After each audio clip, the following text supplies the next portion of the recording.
This man is the world's only martial saint. With his strength alone, he defeated Behemoth, the colossus of the sky, and prevented Earth's fated destruction. However, the final reward was stolen by someone else, all because he was an illegal immigrant. It turns out this all began with a game called BattleNet, which at first was just a competition between nations. That is, until the Galaxy Cup opened in 2022. Afterward, humanity was forced into a life-or-death battle against other extraterrestrial beings. Humanity suffered constant defeats in the war and had to retreat. In less than a year, only 10 nations remained. As humanity stood on the brink of extinction, there was a man named Song Jihan. Relying on his S awakening ability and an unknown magic, he not only survived the catastrophe but also climbed to 7th place in the world rankings, despite participating with U.S. citizenship. But he was still discriminated against and was ultimately excluded from the team for the next round. After that, humanity failed and was erased by the system. Fortunately, thanks to the nameless martial saint system, he resisted the erasure and was given a second chance. This time, Song Jihan is determined not to let the tragedy repeat itself. The evening sun casts its rays over the bustling city of New York, Manhattan, USA. The elimination round begins. 3 men are focused intently, all staring in the same direction. The mission: defend the city center. A monster rips through the sky. It sends everyone into a panic. Summoning the apocalyptic monster Behemoth, Behemoth rips through the sky, its sharp claws crashing to the ground. 2 men watch in terror as screams echo endlessly. One man's pupils constrict in fear. He trembles and stammers, "It's here!" The screams ring out like a death knell. "It's Behemoth!" Behemoth lands, smashing solid buildings and relentlessly attacking the people. Defeat Behemoth before it destroys the world. The monster roars, its eyes wide and blood red. A leader, though sweating with fear, tries to remain calm and command his men. "Hold your positions. If we lose..." Watching Behemoth's relentless destruction, a group of people charges forward without hesitation. They know what will happen if they lose. The world will be annihilated. The logo of a world-famous competition appears on screen: BattleNet. It began in 2010. Initially, it was just a competition between nations. But everything changed after the Galaxy Cup opened in 2022. The scene is a vision of hell. The landscape is desolate and ruined, with bodies strewn everywhere. A battle for survival against other beings from across the galaxy. It began. Humanity, Earth's representatives, suffered defeat after defeat. The world map changes drastically. The year is now 2023. Only 10 countries remain on Earth. The world is on the verge of despair. A monster opens its massive maw and unleashes a devastating breath attack, causing nearby structures to crumble. As people scream in fear, a blur suddenly streaks through the air. A man in a white shirt hovers high above, looking down at the vile monster. His eyes are cold and sharp as he glares at it with fury. In an instant, he shoots past. The monster below senses the danger and launches a relentless upward attack, but he passes through the earth-shattering blast of power completely unscathed. His gaze cold, he raises a merciless fist and punches down with all his might, sending the monster flying through 10 walls. The 3 onlookers are blinded by a cloud of dust. The dust whips past them, forcing them to squeeze their eyes shut. A moment later, as it begins to settle, one of them dares to peek at the situation. Seeing the motionless monster, he collapses to the ground in disbelief. Impossible! He couldn't hide his astonishment. He killed Behemoth, all by himself? Earth, USA, mission complete. As the system makes its announcement, the man in the white shirt stands firmly atop the monster's corpse.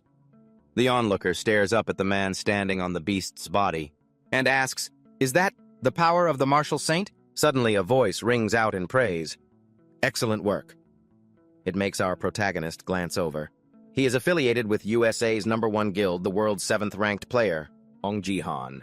The man on the tall building continues, his voice booming, "Our beloved United States of America has won once again." What the hell is he talking about? The man doesn't stop, continuing to take credit. "This historic moment will be remembered by all citizens, and by me, your guildmaster." He stands high above, arms crossed majestically, and announces his name is Baron, Guildmaster of America's #1 guild, the world's #1 player, Baron Williams. Suddenly, a young blonde girl leaps down, calling out, "Jihan!" Someone gently tries to stop her. "Saintess!" "You can't go down yet, ma'am." But Baron interrupts, ordering, "Let her go." The person replies, still worried, "But Behemoth's energy is still all over the place." "It doesn't matter. Baron dismisses the concern, asserting, "She can take care of herself." His eyes narrow dangerously as he looks on, thinking, "He really is strong." Watching the three people near the corpse coughing and choking, he muses, "Just the residual energy from the corpse is enough to knock most players unconscious. I can't imagine how powerful it was when it was alive." Then he looks at Jihan, standing calmly right next to the monster, and is astonished. "But that bastard, he's standing right beside it." Suddenly, the blonde girl runs up to him and asks with concern, "Jihan, are you okay?" The beautiful girl trembles, heartbroken. "Oh my God, your left arm." She is Sophia, affiliated with America's #1 guild and ranked 3rd within it. She immediately raises her scepter and commands, "Restore!" A blue light surrounds her and Jihan, and it quickly begins to heal his severed arm. Sophia explains sadly, "Because of Behemoth's mana, this is probably going to hurt a lot. Please try to bear it." Jihan doesn't reply, simply gritting his teeth and enduring it as the blue light heals him. He lets out a soft sigh of relief. Suddenly, his dark eyes flicker. Someone on the building above shouts in surprise, pointing, "Guildmaster Baron, look!" Down where Jihan and Sophia are, a chest has appeared. The man shouts, "It's the boss battle reward!" From above, Baron's voice commands, "Both of you step back." Sophia looks stunned. The words have barely left his mouth as Baron and his men descend. He then announces in a commanding voice, "I will be managing this reward." A brown-haired man, sitting off to the side and clutching his stomach, says through gritted teeth, "He's acting as if he was the one who defeated it." The person next to him replies, just as annoyed, "What can we do? Humanity's fate is hanging by a thread right now." Looking at the group surrounding that golden coffin, that man resignedly admitted they were our last hope. Baron turned and shouted to the crowd, "First ranked of the United States! I will now announce the names of the members who will receive a reward with me." The crowd, aside from him and Sophia, responded in unison, "Yes, Guildmaster." He glanced over at the two of them, then began distributing the rewards. "The rank 4 scientists, and the rank 5. Is that all?" Sophia, feeling incredibly frustrated, yelled at him, "Guildmaster Baron, wait!" She stood up to him, demanding justice for Jihan. "Jihan was the one who defeated the monster!" She asked indignantly, "Why aren't you giving him a reward?" He arrogantly pointed at her and retorted, "And why do you think that is?" Baron pointed at Jihan, whose arm was still not fully healed, and explained, "Because he isn't an American." His eyes, sharp as blades, were fixed on him. It seemed this guildmaster only saw him as the dregs of society, exuding contempt as he declared, "He may be an immigrant citizen, but to me he's not a real American. He's just—" Although his eyes had grown even colder, he didn't stop, adding, "Nothing more than a useful dog." Just as Sophia, unwilling to back down, was about to argue further, he turned and walked away, stopping her. "It's fine." He left it all behind him, insisting, "It doesn't matter." But inside, he thought, "He's right." He recalled an image of himself standing alone before the ruins. "I'm just a refugee who's lost his country." Thinking of his abilities, a hint of sadness touched him, even though he had an SSS rank skill. The system window displayed Nameless Sacred Art ranks a skill comprised of fragments requiring upgrades. The user can only fully unlock the Nameless Sacred Art by attuning the 3 secret phases to themselves, or by finding the sacred art's true name. He continued to stare at his palm, his thoughts flowing. "And I climbed to become the world's 7th ranked, only to have to sell myself to these capitalists." He remembered the image of 2 Americans talking about him with disdain, right behind his back. "I'm still not considered an American, and I have to endure all this injustice." He closed his eyes, sinking into a mess of chaotic thoughts. But the thing that hurts me more than anything... Seeing himself sitting alone on the roof of a car, he was filled with sorrow and pain. Is the guilt of being the only one who survived. Feeling how messed up everything was, he squeezed his eyes shut to calm himself. Then he paused, looking at his own severed arm. He raised his other hand to heal it, thinking, "First, I'll deal with this arm." The mission results should be out soon. He looked up as the system displayed a notification. Game over. Notification. Results of the bronze rank elimination mission. Mission type, defense. Clear condition. At least half of the players survive. Elsewhere, Sophia and Baron also heard the announcement. United States, success. Over on the other side, China also passed safely. China, success. But some other countries weren't so lucky. Russia, failure. Japan, failure. Failure, failure. He watched as the system continuously displayed failure, failure, failure. The two of them were stunned, filled with disbelief and fear. Only 2 out of 10 countries succeeded? No. In the ruined city, many people looked at the system window and affirmed with heavy hearts, humanity has lost. The system also frantically displayed a notification. Humanity number 4212 has failed the elimination round. The sky was stained the color of blood as the system continued to announce that many other players had also failed. You will fight against orc number 4773 in the final elimination round. The people in Baron's guild were bewildered. An orc?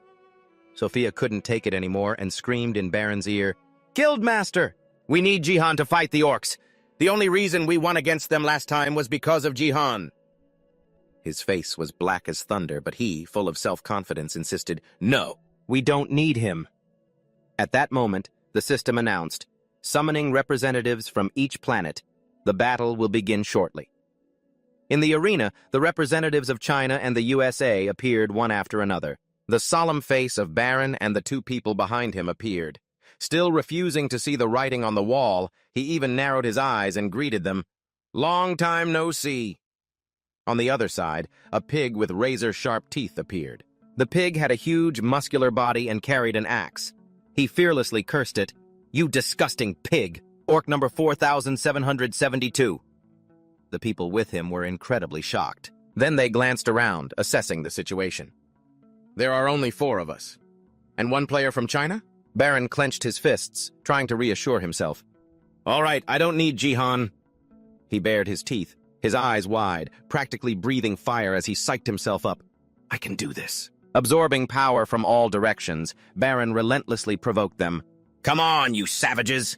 He channeled his power into his fist and roared, I am humanity's representative! Veins bulged on his face as he charged forward, screaming. But in the next instant, the impact occurred. The 4 people standing behind were left utterly stunned, especially Sophia. Her jaw dropped. Outside, the watching citizens were also shocked, covering their mouths in fear. Over here, Jihan was also silently observing the system window, his dark eyes flickering slightly, but out of sight, out of mind. In the arena, a single shoe flew off. Before Baron's mouth could close or his eyes could shut, the system announced, Human player has died, and just like that, he kicked the bucket in the most pathetic way possible. The witnesses outside saw the scene, and were all absolutely terrified. The giant pig took down one person after another. The system continuously announced, Human player has died. The 3rd and 4th members were beaten to death in quick succession. Human player has died. Next, it approached and pointed its axe at Sophia, preparing to finish her off. Terrified, Sophia fell to the ground and screamed, Stop! Please don't come any closer! It raised its axe high, preparing to strike. It even offered a cordial, Thank you, humans, because you are so weak. We get to survive. Outside, people squeezed their eyes shut, unable to watch. The system once again displayed, Game over. Humanity. Number 4212 has lost the bronze elimination round. With no rounds left, Humanity number 4212 is deemed useless. A blue-eyed girl then slowly opened her eyes. The system repeated, Useless humanity number 4212 will be eliminated from the Galactic League. Beneath her feet, a black hole appeared and began to expand. The system continuously displayed. Beginning elimination. The black hole kept growing, swallowing both humanity and the world. Seong Jihan was also gradually enveloped by the black hole. As he was being swallowed, he thought, Is this how the world ends? The earth was slowly consumed by the black hole. Little children, men and women. Old men and old women, no one could escape. Only tragic screams and cries could be heard. Help me! Mom! Dad! No! No! No! No! As everything faded into the void, the system displayed, Humanity elimination complete. Suddenly, a red screen appeared reporting, Error detected. The system identified the error. Remnants of humanity still exist. Talk about main character plot armor. Blessed by the heavens, Jihan's body drifted in the void. He thought in astonishment, Huh?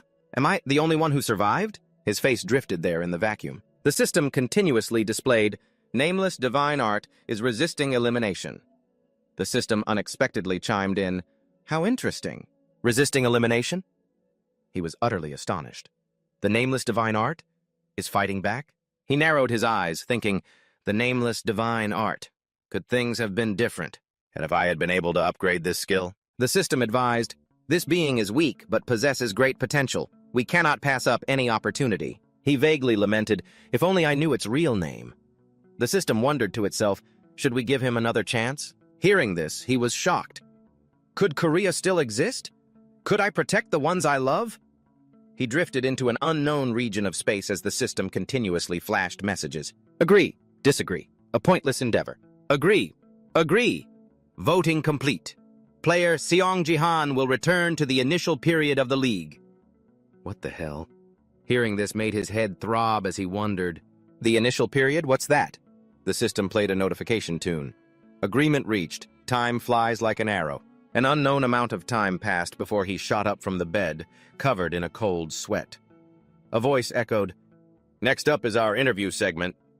He sat up from the sofa, a mess of beer and liquor bottles on the table. Who am I and where am I? He rubbed his head and narrowed his eyes. What's going on? Then, it hit him. I'm sure it said that I would return to the initial period of the league. Looking around the spacious room, he exclaimed in shock, "Wait a minute. This place is—" His eyes darted around in disbelief. He ripped open the curtains, his eyes widening as he looked outside. He saw that everything was still peaceful. In front of him, he confirmed the time, the year 2020, South Korea. Down below, two kids were playing with sticks. I'm the Sword King, Yoon Sejin. Yoon Sejin uses 2 swords. I'm the real Sword King. In your dreams. In the distance, a couple embraced while chatting. Are you playing today too? Of course, the rookie round is almost over. His eyes widened in shock. I really came back. Suddenly, he waved his hand and called, "Status window!" A system panel appeared displaying his information. Level 2. Name, Seong Jihan. He calculated, Level 2. This is right when the league first started. A slight smile touched his lips as he looked at the system panel, but his expression quickly hardened. This is my chance, he thought. If I use the information from my past life... His hands clenched tightly in confidence. I can change the future. His gaze fell on a family photo hanging on the wall, and his resolve hardened. No, I have to change it. This time I'm going to protect everyone. Seong Jihan closed his eyes, composing himself. This time will be different, he vowed. His eyes snapped open, sharp with determination. Because I've already witnessed the end of this game, and now I'm back in 2020. Back then, South Korea was still strong. People were enthusiastically participating and cheering for the matches.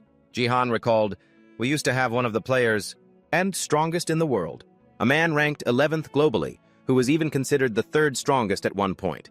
He dominated on every front, crushed countless opponents, and seemed blessed by the heavens. So he was never once injured. That strong, stylish, and incredibly handsome man was the Sword King, Yoon Sejin. He was once the pride and treasure of our nation. Thanks to his achievements and his title as the strongest warrior, our country, South Korea, always maintained a high ranking in the Pan-Asian League. No, perhaps we could have reached an even higher rank. But then, one beautiful day, he appeared on TV and announced, Therefore I, Yoon Sejin, will change. But my name to Ryu Hayai and immigrate as a citizen of Japan. What the hell? Jahan was still bitter about it. In July of 2020, he joined Japan's new National Self-Defense Force. It was an event that sent shockwaves through all of South Korea. He stood before the media and boldly declared, from now on, please call me Itoryu Hayai. And Jihan, he was sitting right there in front of the TV. He had returned to that very fateful day. He crossed his arms, gritting his teeth. I still get pissed off every time I see that bastard's face. But after Yoon Sejin left South Korea, everything fell into chaos. The news anchor was still reporting on the sensational story. Yes, the Sword King has left with a shocking announcement. Many are worried about the league and Korea's ranking. Korea, a country that has always been at the top of the East Asian rankings. It has since suffered consecutive losses, and their ranking in the league has plummeted. Jihan thought, stunned. It feels like I'm falling into a bottomless pit. Despite the non-stop baseless chatter being reported, some experts still believe the rankings won't change too much. The woman next to him chimed in cheerfully. Isn't that right? Our country still has so many talented rising stars. Let's hope we can at least maintain our rank at number 20. Jihan couldn't listen to it anymore. He coldly reached out and slammed the TV off. We're ruined because we were too busy basking in our own glory. Someone talented enough to take his place never appeared. Well, Maybe it would have been different if we'd had time to prepare. He thought with a frown, but the Eight Hells net was merciless. The system displayed notifications everywhere. The Milky Way nation is beginning. But at first, the Eight Hells net was just a game, nothing more. Still, everyone gathered excitedly in front of their screens, registering to participate in the system. He remembered it clearly. 2 years after the Milky Way nation began, it had become a survival war with a messed-up outcome. If you died in the game, you'd die in real life too. Monsters started appearing in the low-tier nations and began a one-sided slaughter. After Yoon Se-jin left, Korea, as predicted, fell to a low tier, and just like that, everything went to ruin. All the survivors said the same thing. If only the Sword King had stayed in Korea, maybe things would have been different. Jihan thought, standing on a small stool. He stared at the picture of Yoon Se-jin in front of him and silently criticized, "That's just the kind of player the Sword King Se-jin is. And the one unchangeable fact is that bastard is also my brother-in-law." Jihan angrily smashed his fist into the picture frame, shattering it. His face darkened as he bitterly asked himself, "I'm still so curious. How could you have ever loved this rotten bastard?" He slowly opened his eyes. Jihan stared at the photo he'd just destroyed and questioned himself. Would things have been different if you were still alive? In a large villa, 2 crossed holy swords sat atop the building, a symbol of its former glory. You could tell this place was something special. Jihan thought with a worried expression, "It's great that I've returned at this exact moment. But looking at my stats is just depressing. They're so pathetic." Name: Xiong Jihan. Level 2. Affiliation: Bronze League, Gangnam Zone 1. Strength: 5. Agility: 5. H. P. 5. Mana: 5. He rubbed his forehead, trying to calm himself. Well, I'm not that surprised. I spent all my time drinking and gambling during that whole period. His eyes wavered, flashing with despair and self-blame. Looking back at the past, he could only see how foolish he'd been. Then Jihan noticed a particular line. Talent, Voyager's Eye, F rank. You can see other players' information. I had no idea how amazing this was. A talent. Now he knew how incredibly precious it was. Everyone became a player at age 18, but only a select few received the gift of a talent. And since I got the lowest F rank, betting on the dark horse is the best option. You have successfully placed a bet. I used that ability to predict winners. He slowly stood up, reflecting. But back then, I had no idea what the true value of this skill was. It only reveals itself after awakening, but ignorance isn't bliss. He was still hung up on it. These stats are just truly awful. Stats like these should belong to a level 1 player. So how did I even get to level 2? Suddenly, his eyes lit up as he remembered something. Oh, I remember now. He walked over to a yellow potion bottle lying on the cluttered table. An XP potion. Jihan smiled, remembering, some idiot drank this. While drunk and leveled up, I'm speechless. Suddenly, he was shocked to discover something. What is this? He looked at the number displayed on the system window, utterly bewildered. Why do I have so many points? Achievement points. 100,000 and 1.00. Wait, achievement points? This immediately sent Jihan into deep thought. He rubbed his chin. Putting aside the fact that they're pretty useless and not worth any money, I don't think I completed any achievements before entering the league. So why do I have them? He still didn't understand why. Could it be something changed because I regressed? He then decided to open his inventory to check. Inventory. He was so surprised his jaw dropped. Jihan was bewildered by what was displayed. It was one item, an achievement point exchange ticket, X, a benefit for the final survivor who chose to challenge the game again. When you use this item, it cannot be sold. He finished reading the information on the screen, a little skeptical. A benefit item. Is this really for me? Without hesitation, Jihan clicked on it. And what's more, it's an RNKX rank item. An achievement point exchange ticket. Right away, the system announced, "You have used one achievement point exchange ticket. The achievement shop has been added." Looking at what was in front of him, he exclaimed happily, "Awesome!" As the achievement shop appeared, he let out a gasp. "I can't believe something this amazing is for sale!" Achievement shop. Level 1. Upgrade. Achievement shop. 20,000 points. Enhanced status window level. 10,000 points. Looking at these insane options, he fell deep into thought. I wonder if I'll get more options if I upgrade. But I need something I can use right away. There really aren't many choices at the moment, huh? After thinking for a while, finally he made a decision. Let's try upgrading the shop and see what happens. The system immediately announced, Achievement Shop has reached level 2, inventory expansion has been added. Still not satisfied, he decided to continue. This isn't it.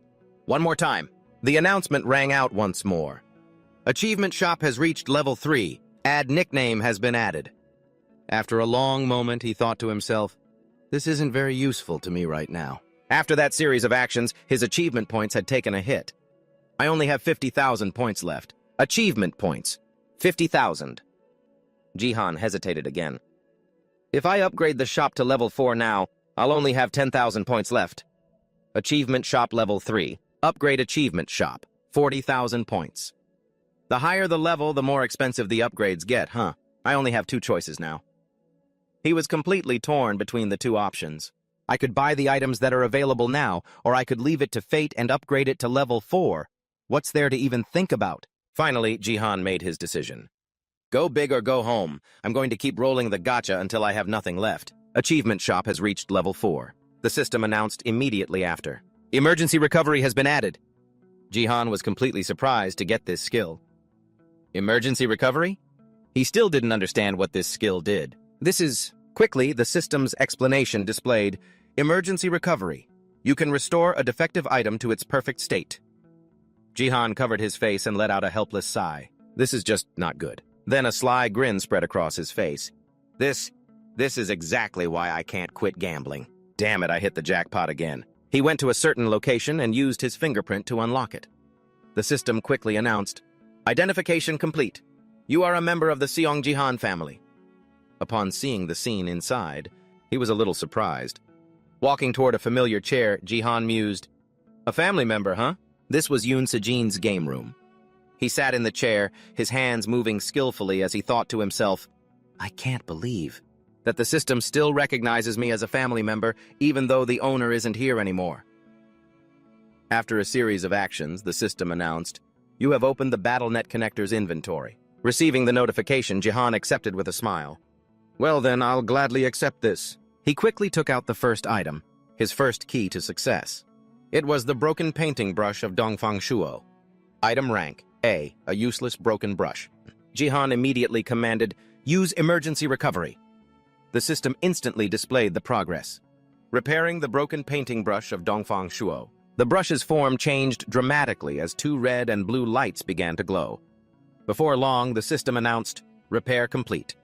Seeing this, Jihan exclaimed with excitement, All right! He joyfully exclaimed, The preparations are complete! The ugly brush from before had now transformed into a high-grade item. Painting brush of Dongfang Shuo. Item rank, SS. This is the brush of the renowned scholar Dongfang Shuo. It holds a connection to the martial god. Jihan continued to admire the restored brush in his hand, lost in the moment when suddenly an announcement rang out, causing Jihan to snap back to reality. The tutorial for the Gangnam Bronze Cup will begin shortly. As soon as the system finished, a countdown began. Time remaining, 0 hours and 10 minutes. Seeing this, Jihan felt a new sense of urgency. He immediately opened his status window. Status window, I'm running out of time. He then placed the brush on it and drew a few scrawling lines. With a dead serious expression, he thought, The reason I was able to climb the ranks and earn the title of Martial Saint was because of the combination of my strength, agility, and HP stats, a rare, unique combination. Thunder suddenly crackled around him as he affirmed, It's because I have the power of a martial artist. This brush was neglected because it was broken. But thanks to the 2 words written with it, it will now become the starting point of my awakening. An incredible surge of power radiated throughout the room. Time ticked by. Now only 2 seconds remained. The stats on Jihan's information panel were changing. Finally, only 1 second was left. The countdown was over. The system immediately announced, Player Seong Jihan has logged into the BattleNet tournament. A massive arena appeared and the system continued, Your mission is to survive. We hope that you will be able to survive against the monsters in this arena, along with 100 other players. Once the number of players is reduced by half, the survival game will end immediately. Just then, Jihan, still holding his brush, hadn't yet processed what was going on, when he was teleported away by the system. He stared blankly at the crowded scene around him. An arena? Right now, he still didn't know if his stats had actually changed or not. Confused, he thought, "Wait a minute. What happened to my martial power?" Jihan hurriedly commanded, "Status window!" At that moment, the system displayed that his strength, agility, and HP had been combined into martial power. Seeing this, Jihan couldn't believe his eyes. He was stunned. "I did it!" His information panel was quickly updated right after that. Name, Xiong Jihan. Level 2. Affiliated organization, Gangnam Bronze Cup, Area 1. Strength, 5. Agility, 5. HP, Mana, 5. Remaining points, 1. Job, Martial Artist. Talent, Traveler's Eye, F rank. Nickname, None. At that moment, he was extremely proud of himself for having gained martial power. The system notification rang out once more. You have successfully obtained a unique stat. You have received 10,000 achievement points. Seeing these lines, he let out a sigh. The pen in his hand was still emitting a wondrous blue energy. He exclaimed happily, "So, we meet again." Jihan looked at the stats on the panel, thinking to himself, "Of course. Even though this is just the first step to reaching the nameless divine art, with a martial power of 5, I'll be able to easily pass the cup." The bronze cup with just this. Right after, another notification appeared. You have logged in without connecting to a battle link unit. If you do not use a connection unit, you will experience 100% of the pain in-game. This notification reminded him, and memories of the past came flooding back. He sighed, feeling it. I remember this. In this day and age, it was a world where you could reduce pain with money. People could minimize the pain they received in the game by using a link unit. The one Yoon Seijin owned was so optimized that it reduced up to 99% of the pain received. He clenched his fist, making a silent resolve. I'm going to make good use of that. Suddenly, the system chimed in with a notification that surprised him a little. The achievement window has been opened. You have received a limited quest. His eyes widened in shock. Jihan was clearly taken aback by this quest. A limited quest? The system clearly displayed, limited quest. Achieve first place in the tutorial. Reward, 1,000 achievement points. He thought with suspicion. I don't remember seeing anything like this in the past. However, that didn't make Jihan worry in the slightest. This will be easy, because now I have martial power. The system's announcement rang out. The game will now begin. Please survive until the game is over. He decided enthusiastically, all right, time to get moving. Just as he said that, some punk appeared out of nowhere, chose him as his first prey, and charged from behind with a sword to launch a sneak attack. He wore a smug grin as he swung his sword down. Hey, newbie. Gotcha. However, the young man's joy didn't last long, as his expression completely changed. Jihan, without the slightest effort, had stopped the tip of his sword with just 2 fingers. He thought with a sense of boredom. The most refined pastime in this game. He glanced at his opponent, a smirk playing on his lips and his eyes glinting, and said to him, Thanks for the first blood. Killing players from guilds. A guild is an organization that manages and supports players. As everyone was swept up in the BattleNet craze, nations also began investing in nurturing players, thanks to an investment race among famous corporations. Many guilds, big and small, appeared in Korea and had time to train strong players during the early season of this tournament, the Gangnam Bronze Cup. Gangnam Zone 1 was the debut stage for the guilds. The system's command rang out. The game is about to begin. That same punk was now looking around the scenery in a daze. He was sweating, frozen in place, marveling, the Gangnam Cup really is on another level.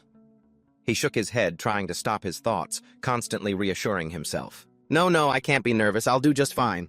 After all, I'm the luckiest one to have survived. This young man's name was Do Yu-hyuk. He clenched his fist, constantly psyching himself up. I can do this. He was a member of the Pungi Guild. The Pungi Guild was managed by the Pungi Corporation, a famous guild that had many rising stars. Do Yu-hyuk was an exceedingly normal young man. However, he was lucky enough to be blessed by the heavens with an A-rank gift, agility. Agility increased by 25. This ability was not limited by the season's stats. It was because of this that he was able to join Pungi after receiving the A-rank gift, agility. As a result, Do Yu-hyuk became much more confident and his face brightened up as he thought, only a select few receive A-rank gifts, and since that luck fell upon yours truly, I'll definitely make it into the top 50. He was now looking around, searching for his opponent. All right, Who's gonna be my first opponent? First, there was a bald guy and another one in full body armor. Next was an unfriendly-looking, scar-faced man who was choking someone. Every single one of them exuded an extraordinary power. And finally, a wild boar monster. He saw that all his potential opponents were formidable beasts like this. All he could do was pant and laugh nervously. Hoo-hoo! Ha-ha! Great! I know what to do! Of the 36 stratagems, fleeing is the best. So he decided he would put these opponents aside for now. Yu-hyuk looked at the group and thought to himself, after all, staying alive is the most important goal in a survival game. I don't want to get eliminated by picking a fight with the wrong person. He nervously glanced around once more. They're from major guilds, so their equipment is top-notch. This doesn't look like a third-tier tournament at all. However, just then Yu-hyuk spotted something. What's that guy doing here? It turned out he was looking at Jihan, who looked incredibly ordinary while operating his information panel. He wondered doubtfully, was he summoned here by mistake? He's participating in the Gangnam Cup, just like that? Ju-hyuk looked at his opponent's outfit, track pants and a tank top, and thought with certainty, he must be some rookie who got summoned by chance. Seeing Jihan as the easiest target, Ju-hyuk raised his sword, meaning, out of all the people to pick on, he just had to target the main character. Well, he was damn well screwed now. Without another thought, he lunged to attack Jihan. He's an easy kill, Ju-hyuk thought, smugly pleased with himself. I can't believe it. I'm getting my first point this easily. I must be the lucky one. I don't know who you are, but thanks. A system notification appeared. The game will begin in a few minutes. Survive until the game is over. Meanwhile, Ju-hyuk charged toward Jihan like a speeding bullet. He swung down, shouting gleefully, Die, you factory-made scrub! But in a flash, the look on his face changed completely. Jihan had effortlessly blocked Ju-hyuk's attack with just 2 fingers. His mind was reeling in absolute shock. Huh? What the hell? He blocked my sword with 2 fingers? Ju-hyuk's voice began to tremble. How did he keep up with my A-rank agility? Jihan didn't want to waste words on him, so he let go with a look of disgust. Just like that, Ju-hyuk lost his balance and fell to the floor. Jihan turned his head and spoke with utter contempt. Is that all the confidence you've got? Did you really come to the Gangnam Bronze Cup with a gift like that? Humiliated, Ju-hyuk was on the verge of tears. He screamed, What? You call A-rank agility a gift like that? Do you really think an A-rank gift is some piece of trash? Jihan turned back and said coldly, I'm not denying it. Provoked by his attitude, Ju-hyuk cursed him out. This damn bastard. He gritted his teeth, cursing internally. How dare that beggar-looking guy look down on me? Does he dare act so arrogant just because he blocked one of my attacks? Ju-hyuk, refusing to accept it, decided to stand and fight once more. The power he summoned was immense, immediately pressuring his opponent. I'll use my top speed to take you down! Jihan didn't say much, just stood there quietly observing and making a judgment. Is he planning on putting all his strength into one attack? To be honest, his speed is nothing to scoff at. However, he affirmed with absolute confidence, I'm definitely faster than him. And the truth proved it. He deftly dodged his opponent's attack. Ju-hyuk, not one to give up until the bitter end, refused to back down and charged in again. But no matter how many times he attacked, Jihan swiftly dodged every single one. At that moment, he thought to himself, I knew it. This feeling of everything being reset to the past, it's so weird. Suddenly, being back at level 2 is harder than I thought. It's not that he's fast, it's that I'm slow. This fight isn't going to be easy. He chuckled softly to himself. If this were the old me, a veteran of countless battlefields, I would have dodged his attacks without any trouble. His attack trajectory is too simple and predictable. With my vast experience, that's why I can evade his attacks so easily. I can see his every single move right now. Ju-hyuk used all his strength for one final attack on Jihan. Ah! The sword flew towards Jihan, catching him slightly off guard. However, the one who was even more surprised was Ju-hyuk, because Jihan had turned and knocked the sword from his hand, barehanded. Ju-hyuk, suddenly disarmed, hadn't even had a moment to process what happened. But in the next second, his face instantly drained of color. What the? Jihan had already picked up his sword and was attacking with it. With a chilling gaze, Jihan thrust the sword towards him. Before he could react, the sword was at his neck, making him cry out in panic. Even as Jihan slashed his throat, Ju-hyuk still couldn't believe it. No, impossible. And just like that, he collapsed to the ground from Jihan's strike. Before being eliminated from the game, he declared, Next time we fight, I'll be the one who wins. Jihan let out a long sigh. He scoffed with contempt. I'll be waiting. Look at him, vowing a rematch after he dies. What a wonderful world. After eliminating Juhyuk, the system announced, "You have achieved the first kill. You have received 100 achievement points." He watched the sword in his hand slowly fade away, sighing to himself. When a player is defeated, their weapon vanishes too. What a waste. Jihan began to plan his next move. The warm-up's over. Guess it's time to take the next step. If I want to get ahead, then I need to kill at least 5 more to stay in the rankings. Suddenly, he noticed something. It was that terrifying horde of monsters staring at Jihan with fierce intensity. He thought to himself, it's not hard to guess why no one's over there fighting those monsters. In 8 tournaments, besides players, there are also monsters. However, killing a monster is only worth 0.1 of a player kill. That means you have to kill 10 of them just to get 1 kill count. That's probably why most people avoid them and target other players instead, especially when the monsters are in a pack like those orcs. He stated bluntly, only a fool would go pick a fight with them. However, just then his status window popped up. A notification appeared right after. New quest. Jihan was a bit surprised. A new quest? The new quest quickly appeared. Annihilate the orc army. The army of 30 orcs are the strongest monsters in the arena. Show them your overwhelming power and defeat them. Reward, 500 achievement points. He was immediately tempted by the reward and began to hesitate. Even though hunting monsters wasn't the most efficient strategy, the reward was 500 points. That was 5 times the reward for the first kill. After a moment of hesitation, he finally made his decision. In this case, there was no reason not to do it. He scratched his head, smiled nonchalantly, and said, monsters are just monsters after all.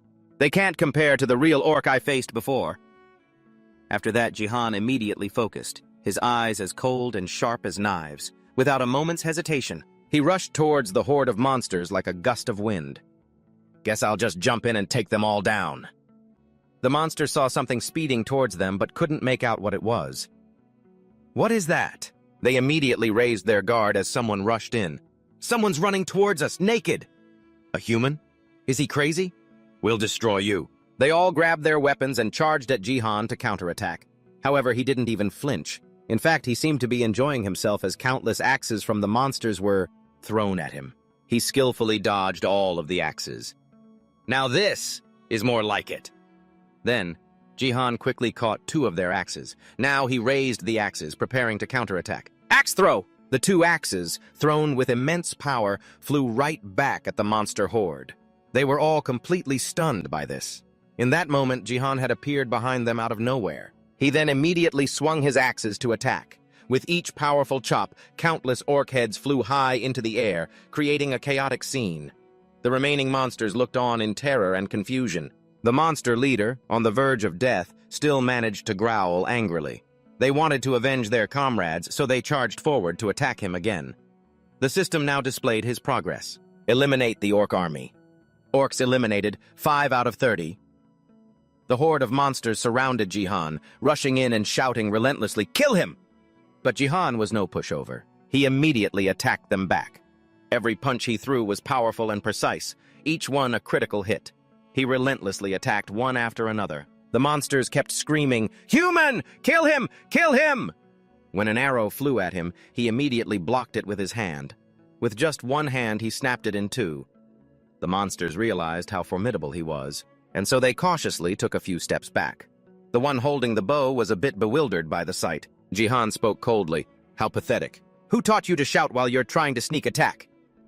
That one still refused to give up and raised its weapon to strike Jihan again. He didn't back down either, still tightly gripping the broken piece of wood in his hand to counter. With just a few fluid moves, Jihan was able to block it. He spoke arrogantly, "Could you guys please use some better weapons? These weapons are all too flimsy and don't match your size at all." The monsters burst out laughing when they saw his weapon had broken. "The human's weapon is broken. Your weapon is broken too!" They took this opportunity to charge forward. "Now, kill him!" The whole mob charged at him once again. Jihan said in exasperation, "Seriously, you guys never learn." He cursed as he walked. "You idiots!" His power was so immense it cracked the very ground. Very quickly, the monsters were sent flying by the earth-shattering force. Then he crouched down and leaped high into the air. Jihan gripped his sword tightly and swung it, his other hand grabbing one of their weapons. A wave of energy appeared, knocking them far away. He took that chance to attack fiercely, giving them no room to counter. In the blink of an eye, Jihan had eliminated several more monsters, easily sending them to their graves. Jihan spun the wooden club in his hand, causing the remaining ones to cry out in confusion, "I can't see anything!" And now, Jihan appeared before them like a demon of death, while they were still trying to get their bearings. He was already upon them, attacking. The monsters were taken down one by his critical blows, dropping dead in an instant. The remaining few saw their comrades all around them fall, and were utterly stunned. They were so terrified they stammered, He's not human!" As the last one spoke those words, Jihan struck it down. "He's a monster!" Jihan quickly received a notification. "You have completed the quest. Eliminate the orc army. You have received 500 achievement points. You have leveled up."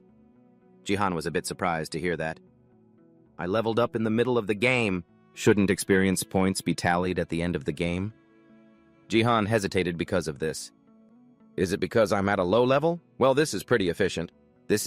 I can level up my stats right away." He began to examine his status window. "Let's see. If I can only increase one stat, of course I'll choose..." Two words immediately popped into his head. Martial power. Name, Seong Jihan. Level, 2. Guild, Area Y. Bronze Cup, Gangnam. Martial power, 5. Mana, 5. Remaining stat points, 1. Class, Martial Artist. Talent, Traveler's Eye, rank F. Can identify other players' skills. Nickname, none. Martial power. A unique stat that combines strength, agility, and stamina. Even if you have other stats at the same level, like martial power level 6, agility level 6, and strength level 6. "This insane stat can at least double my abilities compared to the others," Jihan thought to himself. "And there's another reason why martial power is so special to me. That's because when I reach 30 points in martial power, Nameless Divine Art, and SSS rank skill, I'll have a chance to obtain it." Jihan quickly pressed the martial power section on the system. Martial power, 5. I have to get the Nameless Divine Art as soon as possible. But this stat also has a critical flaw. Martial power isn't a stat that can be increased that easily. Suddenly he was a little surprised. "It went up? So it seems my martial power has increased." Martial power, level 6. He frowned, deep in thought. "Normally, I'd have to accumulate experience through combat and training to raise my martial power. Adding stat points can only increase my base physical stats at best." Now, Jihan smirked and said, "This is great. I don't know what's happening, but if my martial power score keeps increasing like this..." At that moment, someone suddenly shot an arrow at him. Jihan's sharp eyes noticed it immediately. He flexibly tilted his head to dodge it. He was a little stunned. "An arrow?" The girl acted as if nothing had happened, smiled, and said, "So you dodged it." The armored guy, meanwhile, was getting angry, cursing that lucky bastard. Just then, the girl turned back to her partner and said, "Let's make this quick. It's almost over." That warrior agreed immediately. "Right. As we promised earlier, whoever kills him first gets the prize, right?" Seeing this, Jihan thought to himself, so they must be working together. This happened quite often. He remembered clearly that the purpose of the survival map was for players to fight each other, but there were no rules forbidding guilds from cooperating. And that logo belonged to one of the top 10 guilds in Korea, the Guihui Guild. A warrior and an archer, a combination of melee and long-range attacks. But Jihan was no pushover. He raised his sword ready to fight. If they're from the same guild, then it's obvious. At the same time, the system announced, 60 survivors remaining. The tutorial is about to end. Hearing this, Jihan was a little surprised, thinking, have that many people died already? If I just focus on dodging, I can easily survive. But they've come here with the clear intention of killing me. I must look like an easy target, huh? The warrior generously said to the female archer, "If you agree to have dinner with me, I'll let you have his life." "No." However, she turned away with a scornful look and said, "Thanks, but I'll pass." Over on his side, Jihan opened the system to the scoreboard. It now showed that he had gotten 4 kills. Just enough to put me in the lead, he told himself. Jihan smiled inwardly with satisfaction. This is perfect. I can solidify my rank right now. The female archer didn't waste any more words. She raised her bow and sneered, "There's too much of an age gap between us. You should be ashamed of yourself." But her triumphant expression didn't last long before something made her face change. Yep, it was Jihan's attack. I should test out the power of my 6 martial power points right now. Very quickly, the system announced 58 survivors remaining. The tutorial will end soon. And just like that, the girl was dead. The warrior behind her was completely stunned. He trembled with rage, gritting his teeth as he said, "What the? What? How dare you kill her?" Not wanting to waste time, Jihan rushed forward and quickly attacked him. It didn't take long for Jihan to slash him from behind without any resistance. However, Jihan's expression wasn't quite right. He paused, realizing that the guy hadn't taken any damage from his attack. As expected of the Guihui Guild's exclusive B-rank armor, it really is durable. Seeing this, the warrior sneered at Jihan. "You'll never get through this with that crappy weapon." Jihan didn't give up and continuously attacked him. "You damn lunatic." Finally, a crack appeared in the armor. Because everything is just trash before the protagonist's aura. The armor shattered. Were you aiming for the same spot the whole time?" Jihan said scornfully. "Chasing girls with your B-rank armor? Did you come here to fool around? You really shouldn't have." Looking cool, he finished his move. "I think you need to suffer a little more." And now, the warrior's screams echoed through the sky, so loud that even someone sitting behind a computer screen could hear them. A beautiful woman who exuded a powerful aura remarked, "That's quite surprising." "What a relief, isn't it?" This was Li Haiyan, head of HR Department 3 of the Divergence Guild. The person standing beside her asked, confused, "What do you mean?" Li Haiyan slowly replied, "Of course it's a relief, because this person wasn't summoned at the same time as you." This cold, short-haired girl belonged to the Divergence Guild, Li Haiyan's bodyguard, Lim Gayun. As the detailed scoreboard appeared, Haiyan continued in a condescending tone. "Instead of getting second place, you might have been eliminated altogether. If you run into this person, you should avoid a direct fight with him. I wonder if that's even a good idea." Hearing this criticism, Gon's expression turned ugly. But she didn't stop there. Haiyan sighed provocatively. "Honestly, oh my, how could my Gayun possibly lose? Just face him and defeat him." Gayun replied immediately, "All right, ma'am, I'll avoid fighting him." But she slowly stood up and objected. "No, this is an order. We need to collect data, so go fight him." Helpless, Gayun closed her eyes tightly and agreed. "If you say so, I will obey." Her gaze became analytical as she stared at the screen, which was still on, and softly called out, "Seo." Jihan. Seeing him looking so powerful, with the vigorous body of someone in their 20s, made Gayun recall something. I swear I've seen him somewhere before. A powerful sword appeared. Lim Gayun of the Divergence Guild had crushed many opponents. She was known as a gifted S-rank ability user. As a promising and potential-filled member of the Divergence Guild for many years, her performance at the cup match that day was even beyond everyone's expectations. A person who possessed all the elements to be in first place? That is, if it weren't for the appearance of Seo Jihan. Looking at the latest rankings shocked everyone. The Guihui Guild's scout team exclaimed, their jaws dropped. "He's only level 2 and he's ranked first? And what's more, he doesn't have any tools or any ties to other organizations." Meanwhile, after losing the fight, the warrior still hadn't given up trying to woo the girl. "So, when are we going out to eat?" The female archer held her head in frustration and yelled, "Can you just shut your mouth for a second?" The chatter behind Jihan was non-stop. Despite starting later than everyone else, wearing only a tank top and sweatpants, practically bare-handed, he inexplicably possesses 6 skills. Can a level 2 newbie really be this skilled? He calmly turned back, leaving everyone wondering, just who the hell was that guy? Back in his luxurious apartment, Jihan relaxed on the sofa, slowly looking at the system screen. It was frantically notifying him, "You have ranked first in the tutorial." The reward for first place was a 50% XP boost, jumping him 3 levels from level 3 to level 6. Seeing this, he leaned back smugly. "It must be because I'm still a newbie. That's why my level is shooting up so fast." Suddenly, the system continued. GP is not included in the tutorial rewards. He didn't seem to care one bit, happily proceeding. "First, I'll just dump all the remaining stat points into martial power." The results were immediate. Martial power increased from level 6 to 9. Jihan's eyes widened as he calculated. Next up is the title I got for winning the cup. He was extremely curious. Ruler of the Tutorial Board. Bronze title, Ruler of the Tutorial Board. All stats +1. Experience +20%. Both of the above are only effective within the Bronze Cup. He was very pleased with this and thought, even though the new title is just Bronze rank, it's still pretty solid. But it didn't stop there. Jihan continued, checking to see if his stats had increased as notified. He cheered with delight. Whoa, awesome! A detailed information panel appeared. Name, Seong Jihan, level 6. Organization, Bronze Cup. Region, Gangnam, Martial. Power 10. Mana, Power 6. Class, Martial Artist. Class Acquisition, available. Gift, Traveler's Eye, rank F. Ability to analyze other players in detail. Title, Ruler of the Tutorial Board, Bronze. Achievement points, 116. He thought confidently, I've got an extra 10 points in martial power now. This whole Bronze Cup is going to be a piece of cake, just you watch.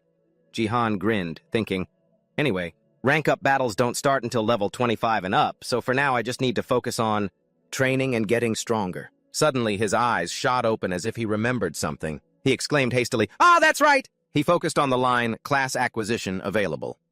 Wait, I still have this class acquisition thing to do. The system quickly provided instructions. You can obtain your basic class from level 5. He began to analyze. Class acquisition is a crucial moment. When a new player chooses their own class, he recalled that there were 4 different options: warrior, archer, mage, and support. In his previous life, his choice was warrior. Jihan fell into deep thought. After all, he'd already been through this once before, so choosing the exact same class this time should be much easier. Then he was surprised to see he still had the collection shop he'd gotten after regressing.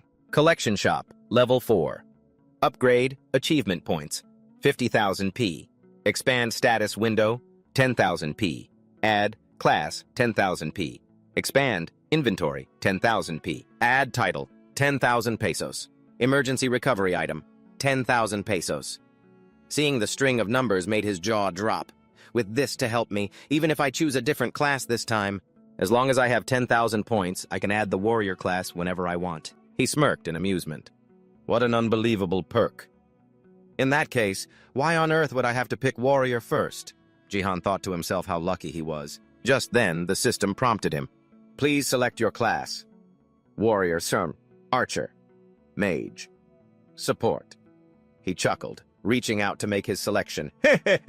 In that case, this time I'll choose this one. Scene changed to an unknown location. Zombies growled incessantly. The atmosphere turned grim, thick with the smell of death. The system displayed a notification. Welcome to the Bronze Cup Gangnam region. Your mission is defense. At that moment, in a vast fortress, the ground below was swarming with walking dead. Huge numbers of them began to flood in. The system issued the mission: protect the crystal core and survive the waves of zombies attacking the base of the tower. Just then, on the highest floor of the fortress, a figure appeared. The unidentified person tightened their grip on the sword at their hip. The system continued its announcement. The battle will end if you fail to defend at least 5 towers. This person was none other than the girl from the Phoenix Guild, Lim Ga-yeon, 23 years old, a warrior. Her gaze sharpened as she scanned her surroundings. Even though it's just a game world, it's still disgusting. Below, the horde of zombies with bloodshot eyes and ugly gaping mouths were screaming. Suddenly, 2 pillars of light appeared behind Ga-yeon. 2 more people had appeared.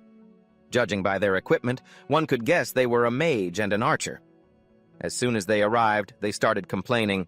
Of all the maps, why did it have to be this one? The mage covered his mouth, looking at Ga-yeon with disdain. Oh, great! A defense mission?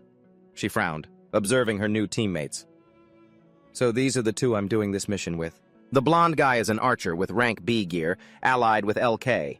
The other flashy one holding a staff is a mage, though he's not allied with anyone. But he has some seriously amazing gear. Not bad. She looked up at the sky, thinking worriedly. However, the most crucial factor on this map is the support. Just as the thought crossed her mind, a brilliant flash of light appeared, startling everyone into raising their weapons defensively. Ga-yeon frowned, shielding her eyes with her hand as she thought. Ultimately, a defense mission is a test of endurance. That's why the abilities of the support class member are the key to survival. Her eyes widened in astonishment. What is this? And so our protagonist, Jihan, has finally arrived. He lets out a soft sigh of relief after a safe landing. Ga-idong suddenly exclaims, "Sung Jihan?" leaving him confused about what's going on. Huh? Looking at her, he realizes, you're the defender, aren't you? This is Seong Jihan, 27 years old, single, and taking on the support role this time. Rewind to 20 minutes ago. The system displayed a notification. You have selected the support class. Warning. This class is not compatible with the player. Are you sure you wish to continue with this class? With a stubbornly defiant look on his face, Jihan proceeds. He frowns, explaining, As for my first reason for choosing support, there's only one. It's because no matter how many times I cycle through the system, it always warns me that the class isn't a good fit. A moment later, a system notification appeared. You have successfully acquired the class. Name, Saeong Jihan. Level, 6. Organization, Bronze Cup. Region, Gangnam 1. Strength, 10. Mana, 6. Class, Support. Acquired gift, Eye of Dew. Rank F Pilgrim, with the ability to analyze other players in detail. Title, Ruler of the Bronze Tutorial Board. Achievement points, 116,000. And he understood his choice perfectly. Being a supporter means unlocking the Holy Power stat, a crucial factor you absolutely must have if you want to unlock a new special stat. The only problem is, that stat is incredibly difficult to raise. Furthermore, unlike other stats, you can't just raise it through training. So aside from dedicating all your remaining points to it, there's practically no other way. But thinking about it was incredibly frustrating. Saeong Jihan, age 27, possesses the nameless holy art, and is currently pouring all his points into strength. I can't just waste my unspent points like that. He regained his composure and smiled confidently. Because I know another way. A high-risk, high-reward method that almost no one knows about. He tightened his grip on his weapon. Back in the present, Ga Idong stuttered in shock. You're a support? The others were also bewildered, judging him by his shabby equipment. What is this? You're a support? The mage covered his face, his tone dripping with contempt. Oh, for fuck's sake, I'm gonna lose my mind. This is exactly why I didn't want to do the tutorial season. Ha ha! He yelled, criticizing him. Look at that pathetic gear and those clothes. What the hell, are you a beggar? Do you have any idea how much money I spent on my expensive new gear? Just to carry some useless bum like you, huh? Jihan remained silent, not responding. A young archer stepped forward to mediate. Hey, you're getting a little too worked up. Just calm down a bit. But the mage remained arrogant and aggressive. Get your hands off me. You still dare talk to me like that after seeing the pathetic state that guy is in? He couldn't stop swearing. Fucking hell! Let me go back. I'm not participating anymore. Ga Idong stood to the side, silent and thoughtful. Then she spoke coldly. You all can handle this yourselves. It's too noisy. But inside, she thought in frustration. Who would have thought I'd get matched with a troll like him? This mission is going to be a pain in the ass. When she opened her eyes again, she saw a horrifying scene.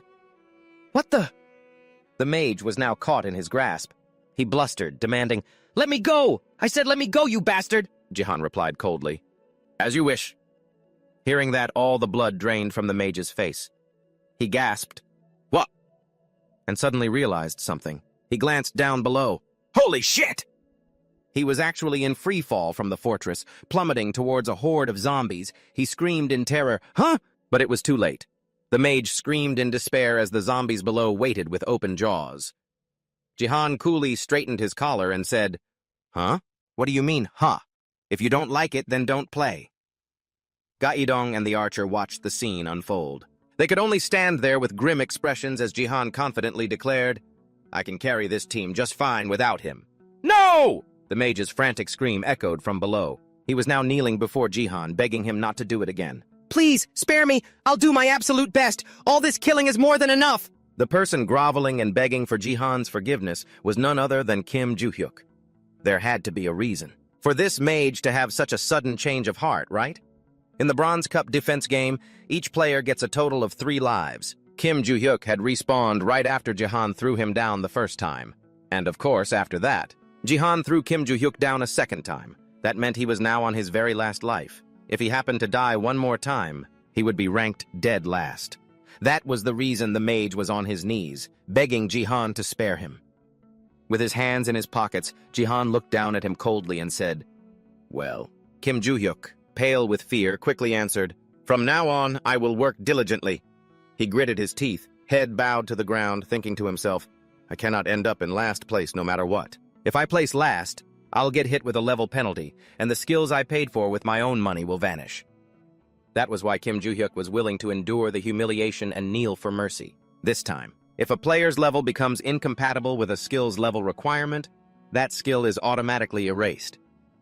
Jihan let out a cold laugh and replied, "I'll give you this. You change your tune faster than an ex-girlfriend." The last time he respawned, he had actually tried to attack Jihan. Yet now, with only one life left, he'd tossed aside all his pride to beg for mercy. Just moments ago, Kim Joo-hyuk had been screaming frantically, "Don't you come near me, you bastard! Fire, fire, fire, fire!" Jihan then spoke to the mage. "It seems you're quite skilled with, what was it, fire magic, right, huh?" After hearing that, Kim Joo-hyuk laughed goofily and replied, "Ah, yeah, that's right. Blazing fire. Against a massive army like these zombies. A fire mage seems pretty useful, huh?" Hearing that guy Kim Joo-hyuk stood up and solemnly declared, "That's right, I am that fire mage. What's more, I'm already at level 15. I'm sure you wouldn't want to lose a talented asset like me." Behind him, Gaon suddenly sighed, thinking to herself, "I thought all people were basically the same, but it's really that Kim Joo-hyuk. He used to belong to one of the top 10 guilds and was respected by everyone. But he failed the silver rank promotion tournament 4 times. After that, this guy went around picking fights. You could call him the very symbol of a true failure." Just to reaffirm his own ridiculous standing, Kim Joo-hyuk pointed directly at Jihan and said, "But I have one condition. You have to apologize for attacking me earlier. Only then will I join your team." The archer behind them also chimed in that they should all make peace to unite and get through this defense map together. "Wow, great idea. Why don't we cooperate?" Kim Joo-hyuk said this out loud. But inwardly, he was seeing red, silently cursing, "You bastard, I'll definitely—" before he could even finish his thought. In the next second, Jihan approached that guy Kim Joo-hyuk once again without a word. Then he lifted him by the collar. Jihan dragged him to the edge of the tower, chuckled softly and said, "Great idea. Are you telling me to apologize to you?" Once again, Jihan gave Kim Joo-hyuk a one-way ticket to free fall from the top of the tower. After dealing with him, Jihan maintained his cool, badass posture, and he said aloud, "People might get the wrong idea and think I'm the one who started this fight." Kim Joo-hyuk's scream echoed until his body hit the ground. A notification appeared. "Mage class Kim Joo-hyuk has perished." Lim Gaon was so scared she broke into a cold sweat, but Jihan's expression didn't change one bit. He just calmly said to the others, "Let's go. Next time, that bastard needs to be a little more sensible if he wants to survive." Right after that, it seemed the zombies' full-scale assault had begun. A huge number of monsters started swarming up from below while Jihan's group of 3 stood still. Meanwhile, at the defense tower next to them, they were continuously shooting fire at the horde of monsters. Those guys shouted with joy, "That's a fire mage for you! That fire is really effective! We're getting out of last place! Should we go roast some potatoes?" Since they still have a fire mage, those guys blew away the zombies before they could even get close.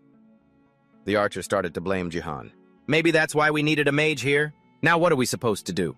Things would have been fine if we had the help of a fire mage too, but you killed him. We're about to lose because of your stupidity." Jihan paid no attention to the archer. Instead, he opened his status window to check the mission. Besides the limited quest, take first place among the 10 towers. For a reward of 10,000 achievement points, Jihan noticed a new linked quest had been unlocked. Zombie Genesis. Kill 1,000 zombies by yourself. Reward, 3,000 achievement points. After reading the notification, he began to ponder, kill 1,000 of them. By myself? At this point, that's practically impossible, but I don't want to lose out on these 3,000 achievement points. While Jihan was lost in thought, Gaon, standing at a distance, had been assessing him for a while. He's really the worst choice, always doing whatever he wants, and his class is just a support. Although his character stats, even an amateur gamer wouldn't attack a teammate like that. There's no reason for the Divergence Guild to be scouting him so eagerly. After getting no response from Jihan for a while, the archer started to get angry. He yelled, "Hey, answer me!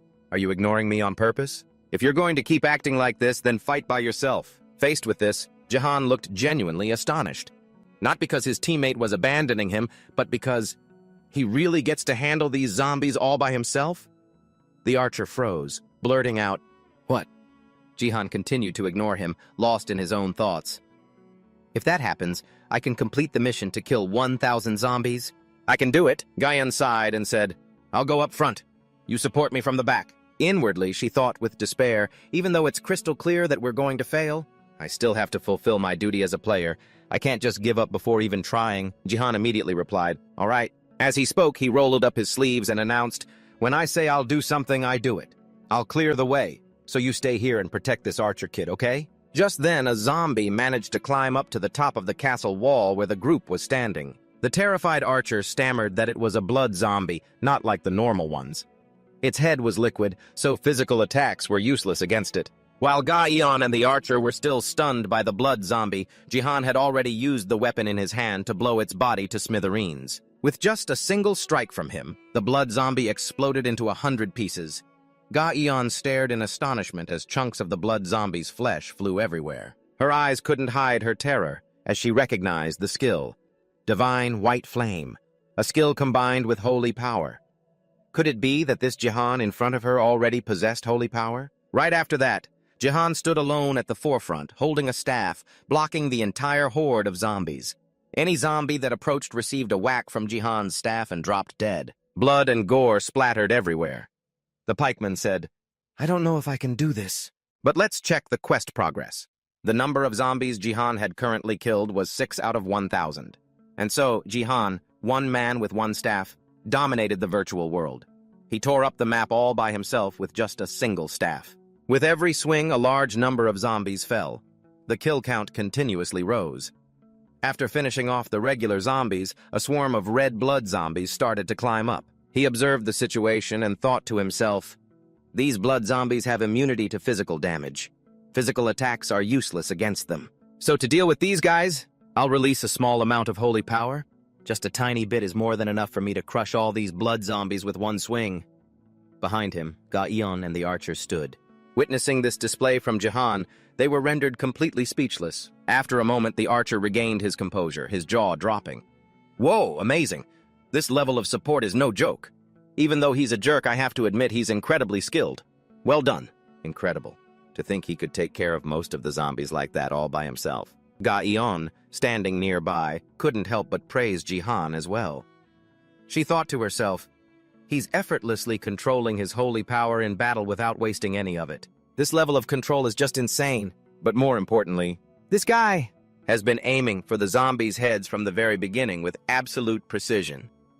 After a few minutes, the number of zombies that Jihan had killed reached 210 out of 1,000. A notification immediately popped up. "Condition met. You have completely understood the faith of another world. Holy power has increased from 6 to 7. Jihan broke into a satisfied smile. He thought to himself, "So this is the effect of that method I mentioned before." Jihan was referring to a method to increase one's holy power without using stat points. And of course it was working. Holy relics, they are items of immense value, and they are sacred items. In 2010, when Earth's tutorial first began, they were sold at very high prices, and according to rumors, all of them contained a secret. After 15 years, no one had found any secret, and their value immediately plummeted. This was especially true for holy relics from other worlds. They had little to no value. Many people even didn't know they existed.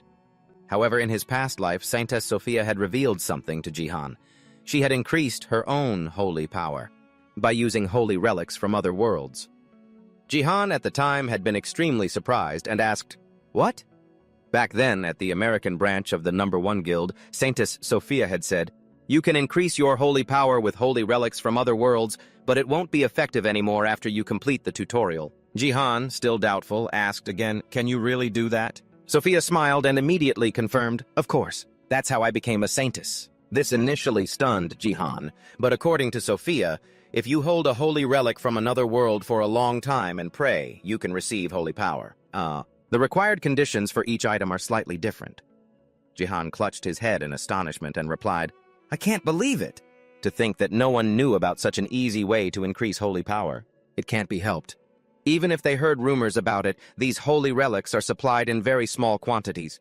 You might not find them even if you looked." Hearing this, Jihan continued to ponder. "That's true. And since it only works during the tutorial, very few people know about this method." Jihan asked in surprise, "Is that how you were able to monopolize the holy relics?" Sophia placed a fingertip on her lips, looking thoughtful, then replied, "Not exactly. This information isn't top secret, but it's not something everyone knows either. There's someone who is constantly buying items from other worlds, and another player who also knows about this. After regressing, in the penthouse of the Sword Palace building, Jihan had found a room with countless holy relics from other worlds inside. What surprised him even more was all of these holy relics had already been drained. They were completely empty, like scrap. From the Holy Grail to the cross pendant, their information panels all showed they had been deactivated. Jihan recalled Saintess Sophia once saying that someone had been collecting holy relics from other worlds. Could it be the identity of the player who had been collecting holy relics from other worlds?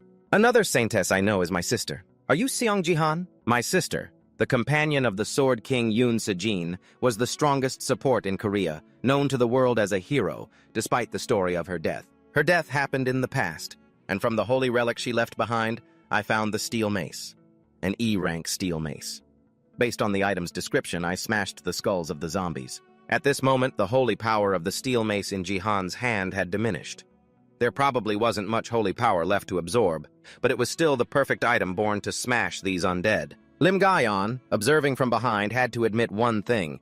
Even though he was a support class, Jihan's physical strength was monstrous, but the way he wielded that mace was even more terrifying. A cry of admiration from the archer suddenly pulled Gaon back to reality. "Whoa, that's amazing!" He pointed to a group nearby and said, "Warrior, there's a really strong group over there. Their levels are super high. I think they're in the top 5. What do you think about joining and helping them?" While he was talking, the archer had no idea that a zombie had crept up right beside him. Seeing this, Gaon immediately leaped forward.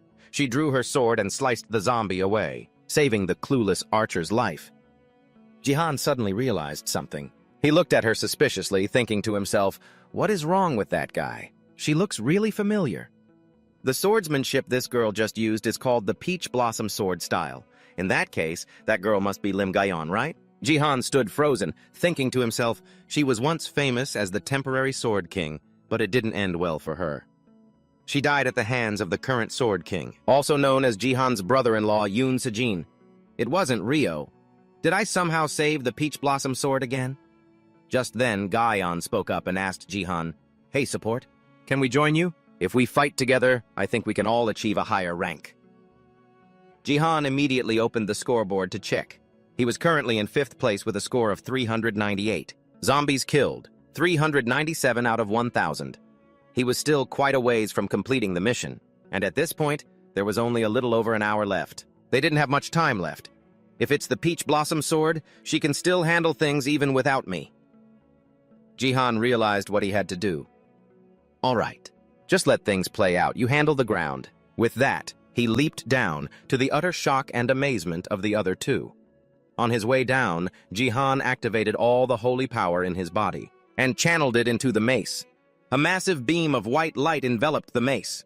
With a loud crash, the ground began to shake as if there were a violent earthquake. Jihan thought to himself, I'll take everything and blow it all to bits. The archer's jaw dropped in amazement, exclaiming, "Whoa! Oh my God, we're in 1st place!" A system notification arrived after Jihan's recent display. If you are the last survivors, you have completed the limited mission. Rank 1st among the 10 towers. Jihan held the mace, which had gone somewhat limp from the battle's aftershock. He heaved a sigh and thought, just as I predicted. Was this a bit much for my current level? Even though I reached the top rank, the number of zombies I killed myself was only 560 out of 1,000. The game is already over. The young man told himself, when I get stronger, I'll come back and finish this 1,000 zombie challenge. Just then, the archer, who had become Jihan's #1 fan, was continuously cheering for him from behind. Support, thank you so much. That was an amazing play. Thanks for the carry. You're really #1, the absolute best. I always believed in you. Jihan paid him no mind and continued to be lost in his own thoughts. Well, I wonder if a similar mission will show up next time. The archer added enthusiastically, let's team up again next time. In contrast to the archer's excitement, Gaon was still standing at the very edge of the tower, unable to snap out of her shock. There's no way this is happening. Can a solo player really pull something like that off all by himself? And he's even a support class, and a lower level than me. And yet, a single full power strike from him could cause this tower to crack and crumble, and all the zombies were completely obliterated. Is this a game bug? After rambling on for a while, the archer decided to log out of the map. After mooching a stage clear, Jihan also planned to go collect his own reward. As he was about to leave, Gaon called out, "Seong Jihan!" Jihan looked at the Peach Blossom Sword in surprise. He asked, puzzled, "You know me?" He thought to himself, at this point in time, we shouldn't know each other. Meanwhile, Gaion was thinking that she absolutely had to speak with this man privately. The potential, as well as the achievements this person had shown in the last 2 battles, was too immense. The Divergence Guild had to recruit Jihan. So, in order to recruit Jihan, Gaion cast aside her pride and asked him, for your phone number. Being suddenly asked for his number also took Jihan by surprise. He couldn't help but blurt out, "Huh?" After she said it, Gaion also realized, was I too forward just now? Did I even clearly explain why I wanted his number? What if this Jihan guy gets the wrong idea? Is this really our first time talking and I've already asked for his number? Behaving so improperly, deliberately asking for his number the first time they met.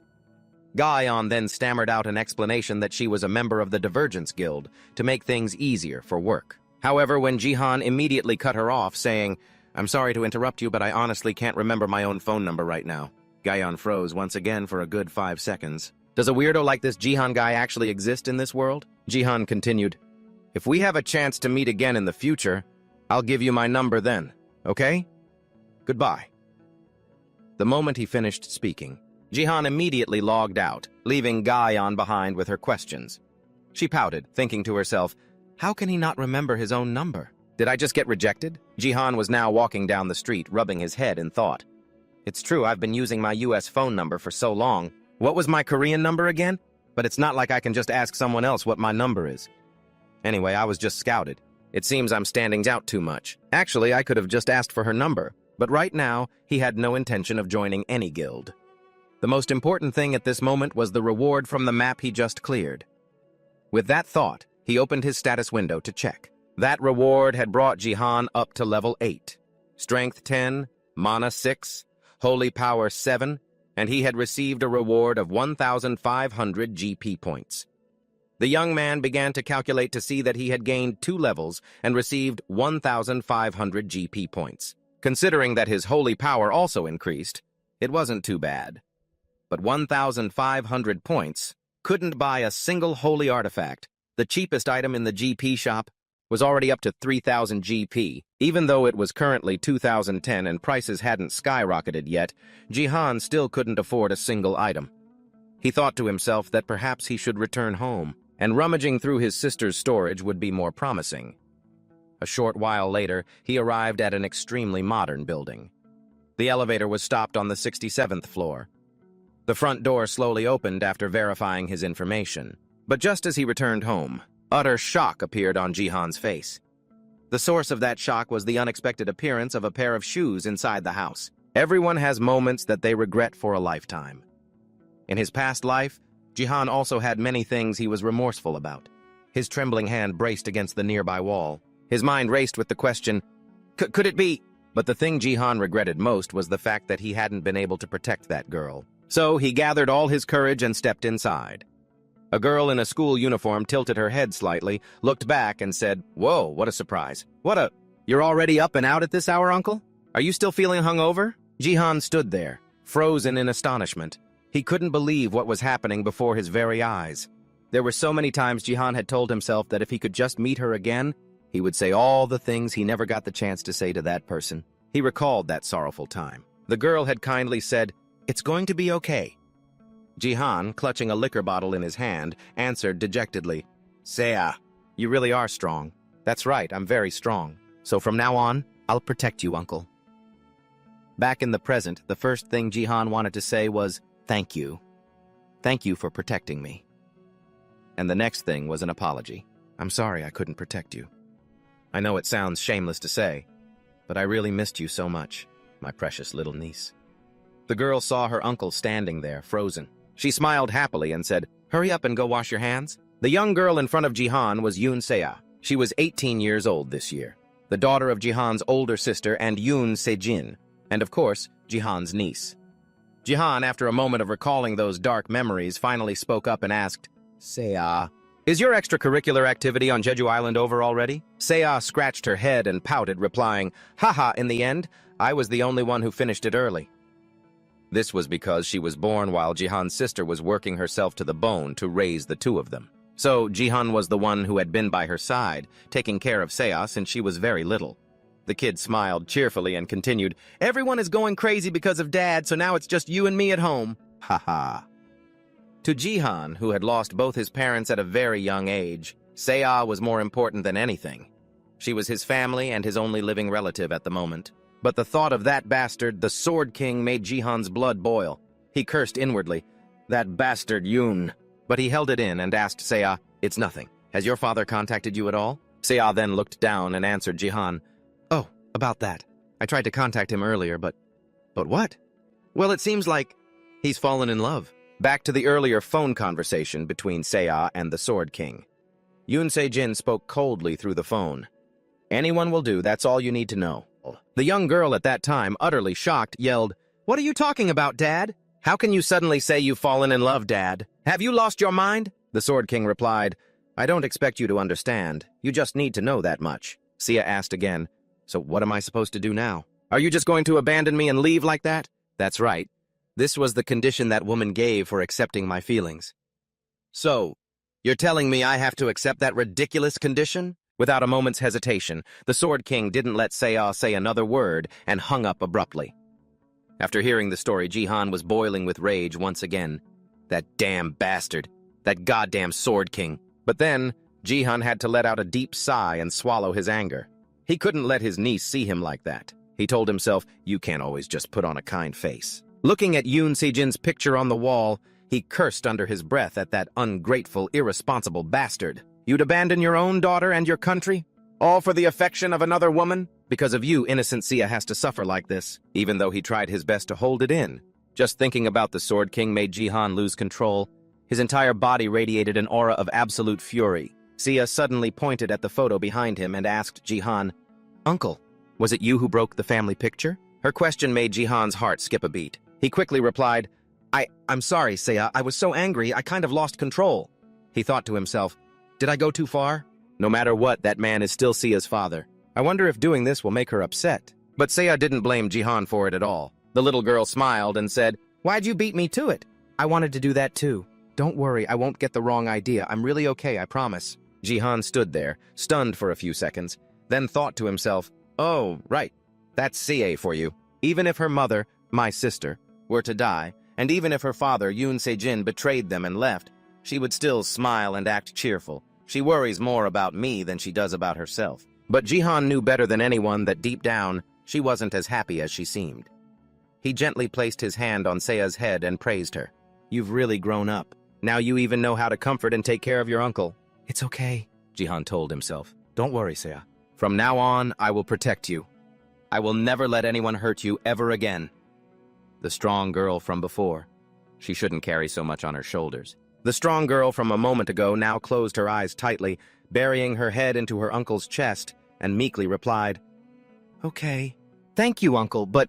Uncle, why do you smell so sweet?" Seiya's nose was as sharp as a puppy's. She could smell the snacks Jihan had left all the way by the door. In the metropolitan city of Seoul, at the Gangnam District Branch Guild, Ga-eun was wearing a rather unhappy expression after everything she'd been through with Jihan in the zombie defense map. Meanwhile, Miss Lee Ha-ji-won, who was right beside her, couldn't stop laughing, having held it in for so long. Seeing this, Ga-eun said with a straight face, "You can just laugh out loud, you know, miss." "No, I'm sorry. Just laugh." And so, Ha-ji-won decided not to hold back anymore and burst out laughing. Her laughter echoed throughout the entire branch guild for everyone to hear. "Ha ha ha ha! I'm so sorry, Ga-eun, I really am." Even Ga-eun felt a little embarrassed. Seeing Lee Ha-ji-won like this, she started to sulk. Miss Lee wiped away her tears, still not quite believing what she'd just heard. She continued, "So the promising Lim Ga-eun asked for his player number and got rejected? That guy is hilarious." And the reason was that he couldn't remember his own phone number.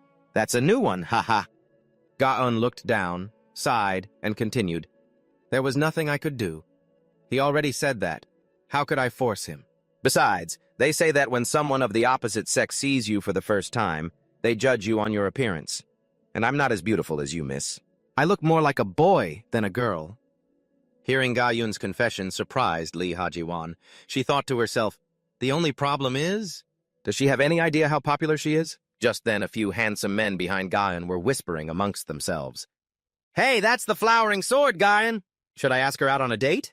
The guy next to him immediately tried to talk him out of it. "She'll split you open like a watermelon." Then the young lady walked ahead, waved back, and said that if she went out and ran her mouth like that, she would get a scolding. After that, the two of them went upstairs, sat down to sip coffee, and watched the street from above. Lee Hajiwan smiled happily and said, "Ha, only here do I feel the most relaxed." Ga-eong, standing beside her, asked, "So, miss, what do you plan to do about recruiting Seo Yun Jihan?" Lee Hajiwan sighed and replied, "What do you mean? What do I plan to do, you ask? No matter what, I have to recruit him into the guild. That crazy old geezer is forcing me to. I'm really feeling the pressure. I think that guy Seo Yun Jihan is a talent we should recruit." Just then, a notification arrived on Lee Hajiwan's phone. The title of the notification was, "Predicting the winner on the battlefield." The young woman opened her status window and said, "What's this? Why is some random nobody live streaming today? There aren't any big matches happening today, are there?" Ga-eong, seeing this, asked curiously, "Miss, do you often watch trashy streams like this?" "What do you mean, trashy? This is just a simple strategy analysis stream." But then, surprise appeared on both of the girls' faces. Ga-eong stammered, "Miss, is that Seo Yun Jihan?" They quickly realized that the random nobody they were wondering about was the one streaming. It turned out to be none other than Seo Yun Jihan. The man stared into the camera and said, "Seo, is it good now?" The girl replied, "It's good. Is it okay on your end of the phone too?" Ga-eong grimaced and asked Lee Hajiwan, "This is the stream you watch to predict winners?" "That's not important anymore," Jiwan said hastily. "Seo Yun Jihan." What surprised Lee Hajiwan even more was the title of the stream Jihan had put right at the top. It was "I am the Sword King's brother-in-law." It wasn't just Lee Hajiwan, but everyone watching the stream. I was utterly astonished. A flood of comments poured in. They saw the picture of the twin swords behind Jihan and realized it seemed to be true. This guy was at the sword hall. That twin sword symbol was the statue of two swords hanging at the top of the Sword King's building. It was the clearest proof of what Jihan was saying. Seeing this, Jihan spoke up, "Seo, can you step back a little?" Immediately, countless comments were posted. "Seo, isn't that the traitor's daughter? If she's the traitor's daughter, I wonder if the daughter is just like the father." While the crowd was busy mocking the Sword King, a few people quickly noticed Jihan channeling power into his body. Then he slowly lifted his right foot. No one knew what trick Jihan was about to pull. Then he stomped his foot hard on the ground. With a loud crash, the ground where he stood, along with the base of the twin sword statue, was shattered by the aftershock of the stomp. This act by Jihan made Lee Hajiwan, Ga-eong, and countless viewers' jaws drop in amazement. What the hell is that madman doing? But it didn't stop there. Next, Jihan once again channeled power into his fist. He lunged forward and unleashed a powerful punch, instantly smashing the twin sword statue to pieces. The viewers of this live stream quickly jumped to 20,316 people. Countless people were thrilled by Jihan's actions, but among them, there were still some die-hard fans of the Sword King who were enraged. "How dare you do that to the twin sword statue? The Sword King will definitely not forgive you." And just like that, the number of views and comments skyrocketed exponentially. The current view count for the stream had reached 1,297,836, accompanied by countless achievement unlocked notifications. After dealing with Yoon Se-jin's twin sword statue, the seam on his shirt shoulder had ripped, but Jihan paid it no mind. He clenched his fist and began to speak. "Next, I will talk about the naturalization of the Sword King, Yoon Se-jin." PalhoNet, a live streaming system from PalhoNet, is similar to YouTube, a platform that is beloved and holds the largest market share globally. And because this is part of BattleNet, the number of viewers, subscribers, and views all these factors provide Jihan with rewards upon reaching a certain level. For Seo Yun Jihan right now, the title Brother-in-Law of the Traitorous Sword King was a golden opportunity to collect all the rewards. A series of notifications such as Achievement attracted viewers and Normal Achievement reached 100,000 dislikes appeared before Jihan. He chuckled to himself. As expected, the number of dislikes is insane. To think that even after betraying the country, that guy Yoon Se-jin still has so many die-hard fans. Just then, a comment caught his attention. "How dare you destroy the Twin Swords Monument? That's the Sword King's symbol. What if the Sword King can't return because of what you did? A black logo with two crossed swords." At this thought, Jihan frowned in anger. It's the Sword King's clan, a bunch of die-hard fans of that so-called Sword King. They were the ones who pushed her to the edge. Even though they gave their absolute support to Yu Sejin, their resentment grew day by day. And that resentment began to shift towards his only blood relative, Seiya. The Sword King has abandoned this country. It's because of his unruly daughter. Yun Seiya must die for the Sword King to return. Kill her! Kill her! Those were the excuses they made up, just to cover for the Sword King abandoning the country, because they needed someone to take responsibility for the Sword King's actions. Jihan couldn't let that tragedy happen again. He volunteered to be the target, to take that responsibility. Suppressing his anger, he spoke calmly. I hope everyone listens carefully to what I'm about to say. He punched the sword statue hard and continued. Yu Sejin is not coming back.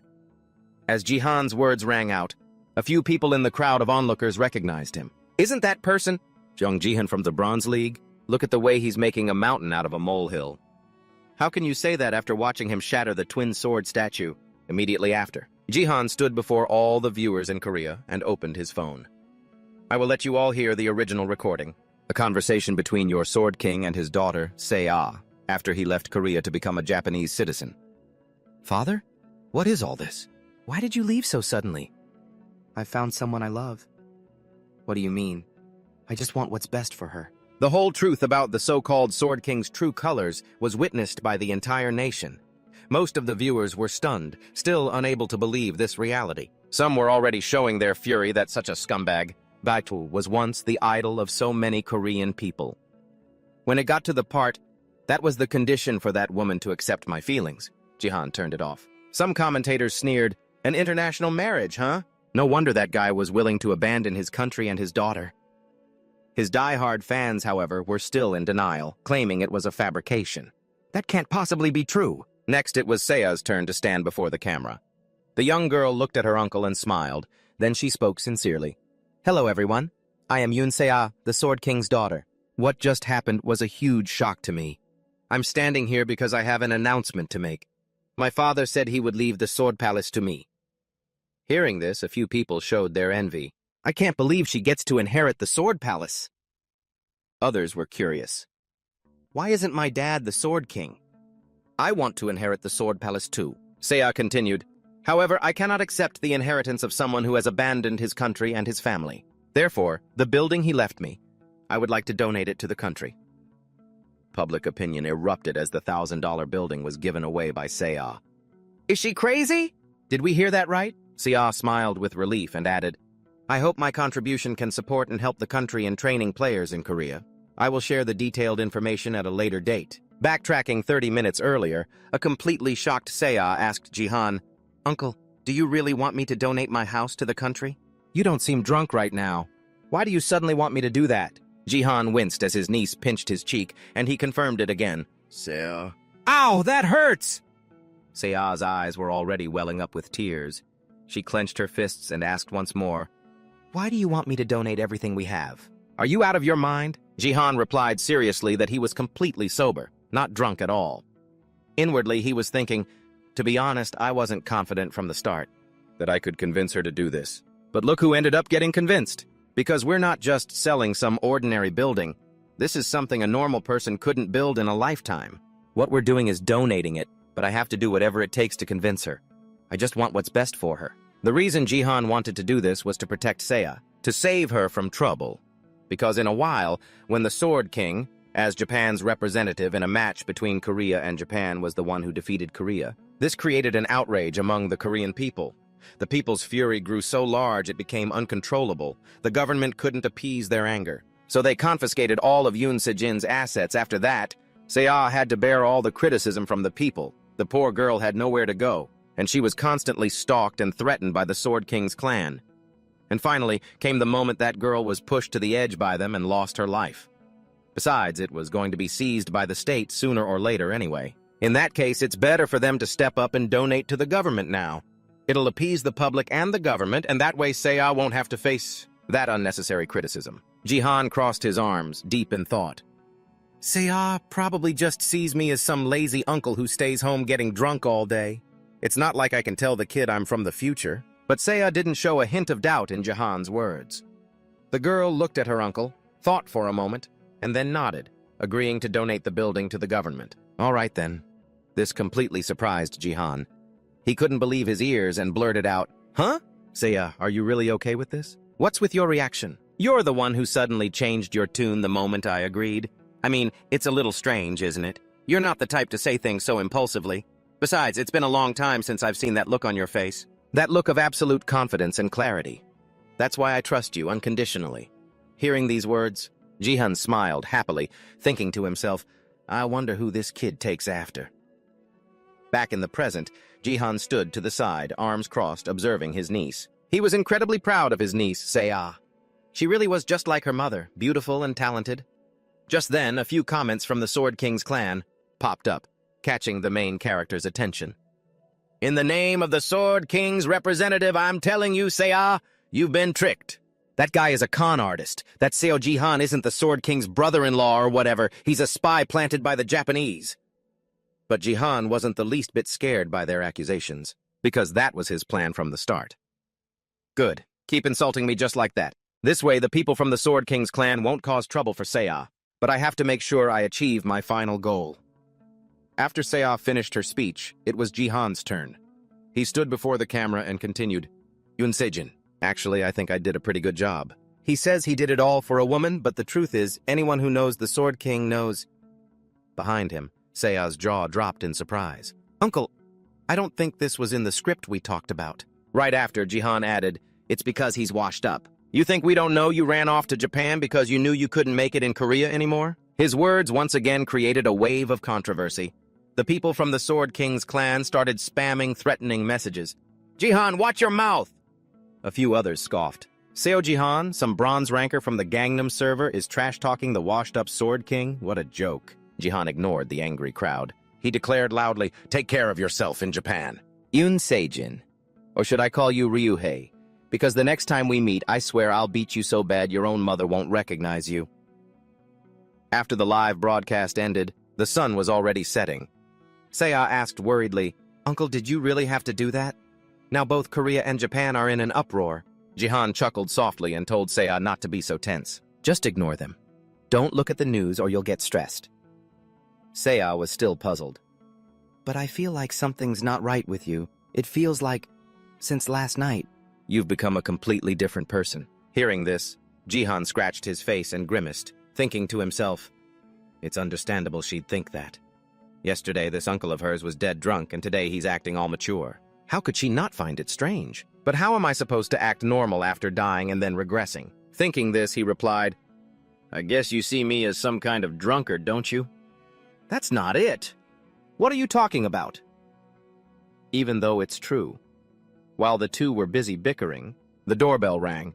Seiya wondered aloud, "Who could be here at this hour?" Jihan, however, wasn't surprised.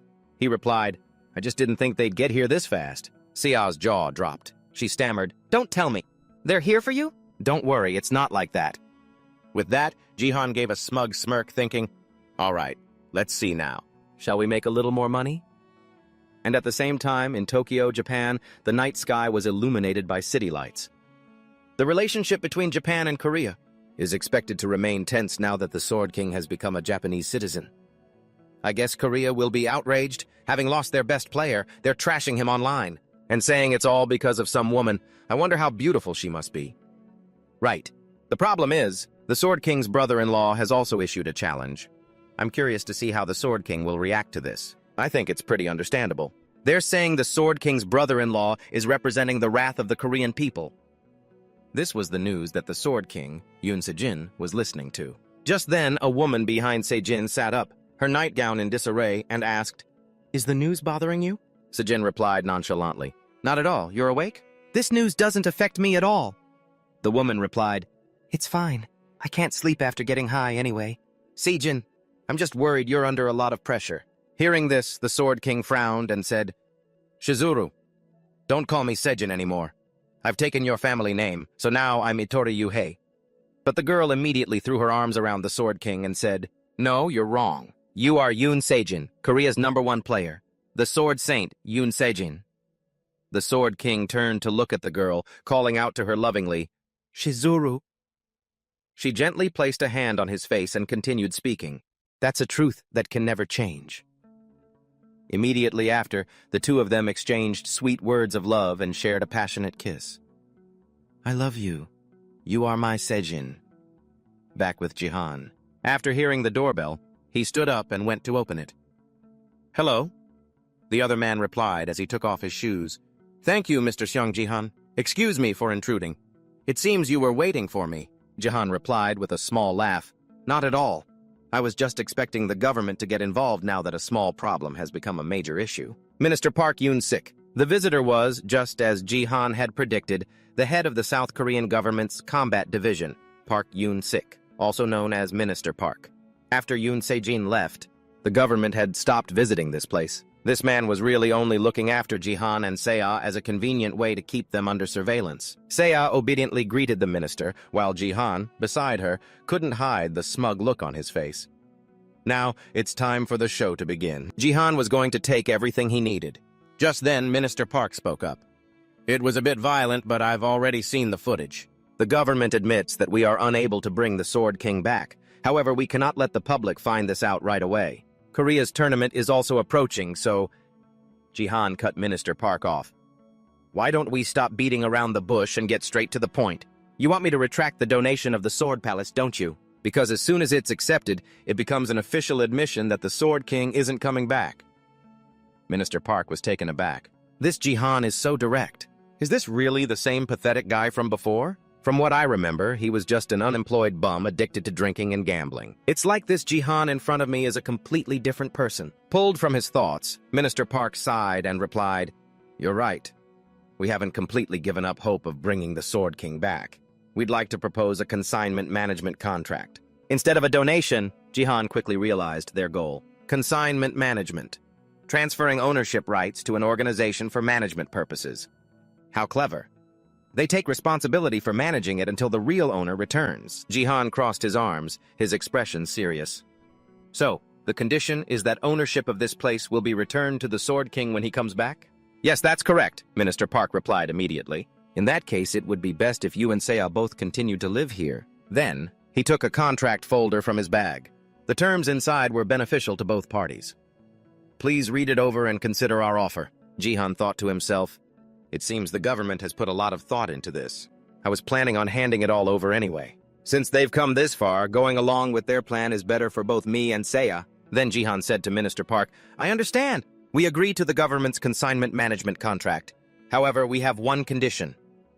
The scene changes to an arena. Streamer Huang Guang had just started his live stream. Right after the notification went out, a huge crowd of viewers flooded the channel to watch as the man named Huang Guang waved to everyone. He cheerfully announced, "Welcome, everyone, to my broadcast. Today we return to the Colosseum of Blood and Sand." Right after that, Huang Guang leaped from the top of a statue's head down to the ground. As he jumped, he said, "Your dimension-hopping streamer is back to say hello with a radiant smile. I am streamer Huang Guang." Immediately, a viewer donated 100 GP with the message, "Go teach those silver-ranked scrubs a lesson today." When Huang Guang saw the GP donation, he instantly lit up. He started wiggling his butt to show his excitement. "Oh, there's my sugar daddy." I'll react with the 02 dance, even though it's a dead trend.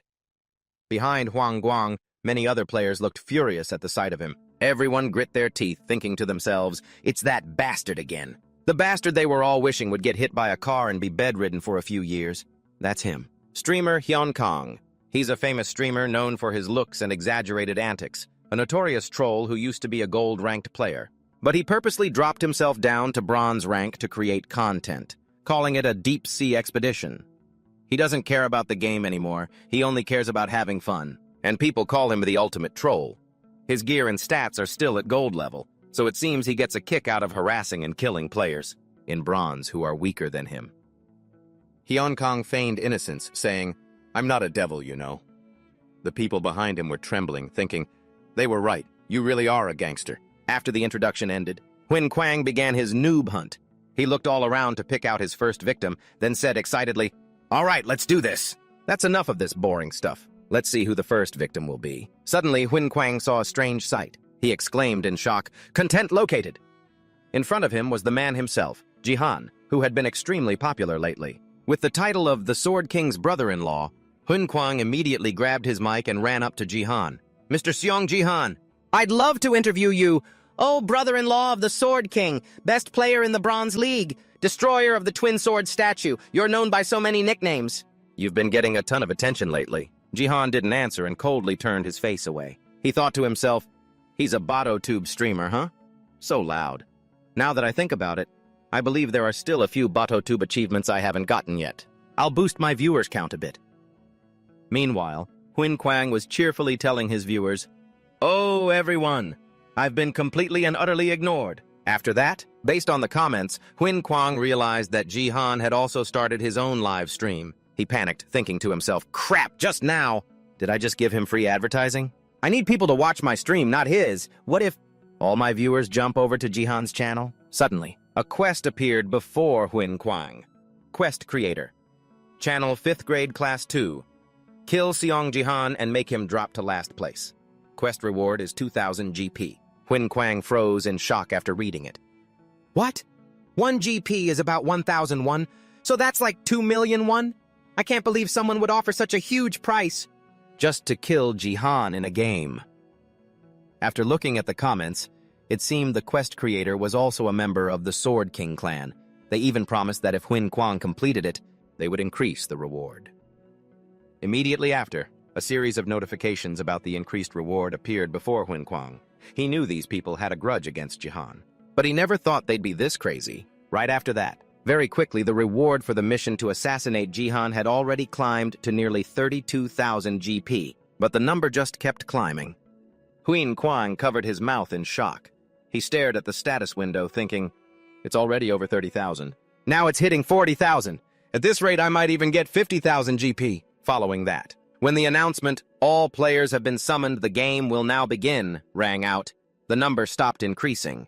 The final amount for the quest to assassinate Jihan, to make him fall to last place, reached a value of 42,713 GP. A colossal sum that even a famous streamer like Huin Kuang couldn't stay calm about. He knelt on the ground and shouted, unable to hide the happiness on his face. Then, Huin Kuang covered his face and started crying. You might think he felt sympathy for Jihan, but it turns out it was because it had almost reached 50,000 GP. What a shame. This taunt from Huin Kuang immediately had an effect because right after, a viewer from the Sword King clan commented, "If you can really kill Jihan, I'll personally send you 10,000 GP. Having achieved his goal, Huin Kuang solemnly declared, "I, Huin Kuang, have felt your determination. I will definitely not let any of you down." Right after that, Huin Kuang began to get into a fighting stance. He said in a loud voice, "Seong Jihan, prepare to fall into despair. From this moment on, I, Huin Kuang, will end this game for you earlier than expected." The next second, the active skill Preparation was activated. Accelerates the player's body towards the target in front, at an extremely high speed. Then, Huin Kuang rushed towards Jihan at a speed invisible to the naked eye. "And I will become your own personal Grim Reaper." But just as he swung his sword down, the same old scenario from the Bronze League repeated itself. Jihan effortlessly used an item in his hand to send Huin Kuang's sword flying high into the air. While the guy was still stunned, the sword was already neatly in Jihan's hand. Seeing that it wasn't too chipped, Jihan remarked, "As expected of a good, durable sword, it turned out the thing in Jihan's hand was a D-rank holy item called Extraterrestrial Cooking Pestle. Aliens on another planet use this to cook heretics. You can experience its full power when equipped with both the cooking knife and pestle." Jihan thought to himself, "I swung that with all my might. In that case, maybe I should also use a sword. A heretical one." Right after that, Jihan pulled the cooking knife, part of the same set as the pestle, from his pocket. With just a few basic slashes, he struck Huin Kuang so hard that he couldn't even land on the ground. He could only take the blows mid-air. Viewers who witnessed this were astonished and flooded the comments. What was that? Is that sword aura? That's right. My god, a silver-ranked player using sword aura? But this guy doesn't have any holy power, does he? But wait, if he does have holy power, could it be that this Jihan guy is a support class player? Then, a notification appeared before Jihan. Player Sion Jihan has achieved first blood. Reward, 100 GB points. Jihan was very pleased with the kitchen knife item in his hand. With it, Jihan could both slice up guys like Huin Kuang and increase his own holy power. Looking at the knife made him suddenly remember that it's been a while since he's been in the kitchen. How very relevant. It was like I had fallen into the endless night of death, unable to see anything. as if every spark of light in my life had been extinguished, and yet, the darker the night, the brighter the stars shine. Your streamer Huin Quang has been revived for all of you. The viewers saw this and wondered, how did he revive so easily? Is this guy hacking the game? It turns out Huin Quang possessed an item called the Resurrection Cross. Effect: revives the user one time. This item can be used within the National League's jurisdiction, party matches, or BROMO games. Although he had revived, everyone was very disappointed in him, especially the people from the Sword King clan. They believed that Huin Quang had failed to complete his mission. Seeing the viewers' disappointment, Huin Quang quickly spoke up to explain, "Oh my, it seems my carelessness has made many of you watching the live stream quite dissatisfied, huh? However, everyone just wait a little longer. Soon enough, I'll pay that Jihan guy back. With interest, you'll see." Huin Quang was still standing there boasting, completely unaware that Jihan had been standing behind him for some time. With a contemptuous smirk, Jihan said, "Oh really, is that so?" With 2 more clean slices from the knife, Jihan once again made this Huin Quang guy log out. This time, not even God could bring him back again. The system immediately displayed a notification. "Player say on Jihan, double kill." After dealing with the streamer, Jihan thought to himself, "It's been a long time since I've met a player who uses a resurrection item like that. In the future, almost no one uses them anymore. Not because of the penalty, but because of their loopholes." Looking up at the observation deck, Jihan also noticed that it was much more crowded than usual today. Perhaps it's because the audience came to watch the game, which starts today. What's more, the audience today are the woodland elves. They're the bastards that make me sick. The ones who contributed the most to humanity's downfall. But that's a story for later. For now, I should just focus on dealing with the current situation. Seeing everyone around him standing in groups and keeping their distance from him, Jihan began to understand the problem. It seemed as though Jihan had been isolated by everyone. Just as he thought they were about to gang up on him, Jihan saw them all scatter and run, their faces unable to hide their terror as they screamed. "This isn't the time to fight! We better run!" Even a gold-ranked player like Huin Quang got totally wrecked by that Jihan guy. Meanwhile, Jihan stood there, stunned, and sighed in frustration. With the situation like this, if this keeps up, the efficiency of the hunt will plummet. Looking at the 2 non-set items he just obtained, he mumbled, "And besides, it took me forever to find a D-rank item." But he thought to himself, "To gain holy power, I need to keep fighting more." Just then, a notification was sent by the system. He excitedly read the notification. "New mission initiated. Normal mission. Subdue the goblins. Defeat all the goblins gathered around the Goblin King." Jihan smiled and exclaimed, Well, this is truly a gift from the gods. Just when I needed firewood, I stumbled upon a lush forest." Right after that, Jihan, carrying a cooking pestle, went around bonking each of the green goblins on the head. Each one took a bonk to the head and was logged out, unable to resist. Then, the system sent another notification. "You have used a holy item correctly, causing them to surrender." The D-rank cooking set is reacting. Jihan had finally figured out how to use it properly. First, you have to use the cooking pestle to smash the goblins' heads, and then use the kitchen knife to stab them in the heart. Since it's a set item, it has to be used in a specific order. Luckily, Jihan figured this out before the tournament ended. But not too early, seeing as he'd already beaten quite a few goblins to death by then. But it wasn't over yet. In front of Jihan stood the tournament's boss monster, the Goblin King. It was 3 meters tall, twice the size of a normal adult. And it was far superior in both physical strength and intelligence. But what's the point of all this explanation? The boss monster's face was already caved in from one of Jihan's blows. "Even if you're the Goblin King, it makes no difference. 1 hit is all it takes," Jihan said coldly. "So what if you're superior? In the end, you're still just a bigger goblin." Then, following the procedure, Jihan drew his kitchen knife and stabbed it straight into the goblin's chest. A notification was issued immediately after. "Mission cleared. Subdue the goblins. You have received an additional 500 achievement points as a reward. Holy power increased by 1. The cooking set item set has degraded from D rank to E rank. Although the set's quality had degraded, Jihan could still get 1 more point of holy power from it. Before it becomes useless junk, it's still very useful.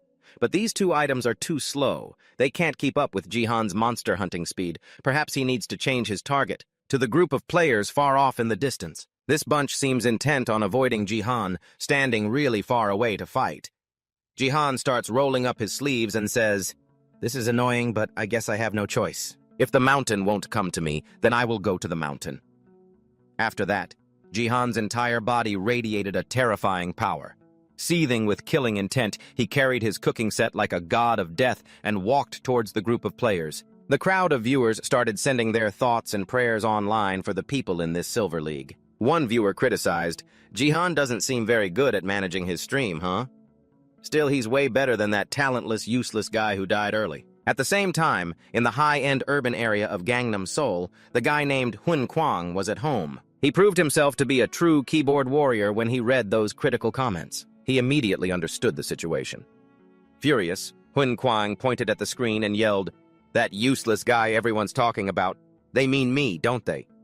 Then what about when you were all kissing my ass, saying I was a talented live streamer? What was all that about, huh? Besides, I'm not even weak. It's just that he's terrifyingly strong. Haven't you guys even watched any of the analysis videos? For example, in a clip from his stream fighting goblins, his estimated average stats were 35. The stat limit in this bronze cup is only 25. How the hell could a guy who just got promoted from bronze to silver possess such insane stats?" While Hun Kwang was silently cursing Jihan for being a damn game hacker, a few screams, like pigs being slaughtered, came from the broadcast. When Hun Kwang looked up at the screen again, he realized it was the screams of the remaining players in the Silver League. He froze, his eyes wide with terror. A demon. Jihan had transformed into a butcher. With his cooking set in hand, wherever he went, someone dropped dead. No one could withstand a single attack from Jihan. The system immediately displayed a notification. "Player Jihan got a double kill." The other viewers couldn't help but be amazed. They quickly commented, "This is art." What the hell was that? He ran straight through and took off 4 people's heads. A series of notifications were sent: triple kill, quadra kill, and finally pentakill. Just like that, Jihan single-handedly turned the virtual world upside down. He beat the other players so badly that those standing on the sidelines turned pale. The archer told the bald guy next to him, "Baldy, let's call a temporary truce. You hurry up and use your toon to buff my power. I'll put everything I have into destroying that damned game hacker." Hearing this, the bald guy grimaced and replied, "Who are you calling Baldy, you plate-faced?" In a single move right after, the archer yelled out, "Hey, you damn game hacker. Damn it, there has to be a limit!" With that said, he fired a barrage of green arrows towards Jihan. But, with the same old demeanor, Jihan just used the rolling pin from his cooking set to easily swat away every single arrow. As a result, not a single arrow hit Jihan. The bald guy and the archer, watching this from behind, were completely demoralized. They had lost all courage to fight Jihan anymore. The fate of these two guys was to become another one of Jihan's trophies before being logged out of the game. The viewers once again spammed the comments. "What the hell? A 10-kill streak? Isn't this guy actually using hacks? Holy crap, this god is insane. Utif, is this guy even human anymore?" Right after, Jihan also received a notification. The cooking set is reacting. +1 holy power. Item rating for cooking set has dropped to F rank. You have cleared the hidden quest. Achieve a 10-kill streak in the Colosseum. You have received an additional 500 achievement points. After reading the notification, Jihan thought to himself, "Holy power and achievement points. Looks like I've met my quota for this round. But I'm still missing a lot of things. I need something more powerful and decisive." While lost in thought, Jihan's eyes suddenly widened in surprise. Just then, the system issued a new quest. Epic quest. Find the Dark Queen among the audience members seated at the edge of the Colosseum and provoke her. Jihan wondered, an epic quest? An epic quest can appear in a Bronze Cup tournament? More importantly, the reward for this quest is 30,000 achievement points and the attention of a constellation. A constellation. A supreme individual being, each representing a star. A divine entity in BattleNet. Gaining the attention of a constellation means receiving their patronage, which helps you achieve abilities you normally couldn't. Something that's only supposed to be in effect way up in the Diamond Cup is happening right here, right now. Jihan frowned and told himself, "I have to get it, no matter the cost. If I can just pull one of them over to my side, then the other constellations are sure to show interest as well." However, being able to find the Dark Queen, who's blending in with the countless elves up there, is not going to be a simple task. Will I even be able to find her? Right now, CEO Jihan is one of the first people in the Republic of Korea to achieve a record of 10 consecutive kills. The previous record holder was the Sword King Yoon Seo-jin. News about this began to spread across the media. As a result, Jihan gained 10,000 followers and 4,000 views on his YouTube channel in just one day. The members of the Sword King's clan, who had previously been praying for Jihan's defeat, did a complete 180 and began to support him. And naturally, all that hatred was redirected to that bottom feeder, Hyeonkang. His live stream channel was flooded with hateful and critical comments, especially since out of Jihan's 10 kills, 2 of them belonged to him. The whole thing had become a joke. People used to mock him. Reading the pile of hateful comments, Hyeonkang could only sigh. Damn it. My reputation is in tatters. Oh well, it's useless to do anything about it now. So he decided that from this point forward, he would hop on the CEO Jihan hype train. You've got one more fan, Lord Jihan. Hyeonkang found a new dream, to become Jihan's editor. His goal was to make Jihan a superstar in the gaming world. Of course, who knew what CEO Jihan himself thought about that? Meanwhile, back at the enormous mansion belonging to Jihan and his niece, Seiya, she was staring, jaw dropped, wondering what on earth she had just watched. Since when did my drunkard uncle get so strong? Seiya, sitting stunned on the sofa, said, Uncle, I feel so bad for those guys who had to go up against you. It's really sad. Jihan replied calmly, Confrontations are, by nature, cold and cruel. Uncle, saying stuff like that makes you sound like a total jerk.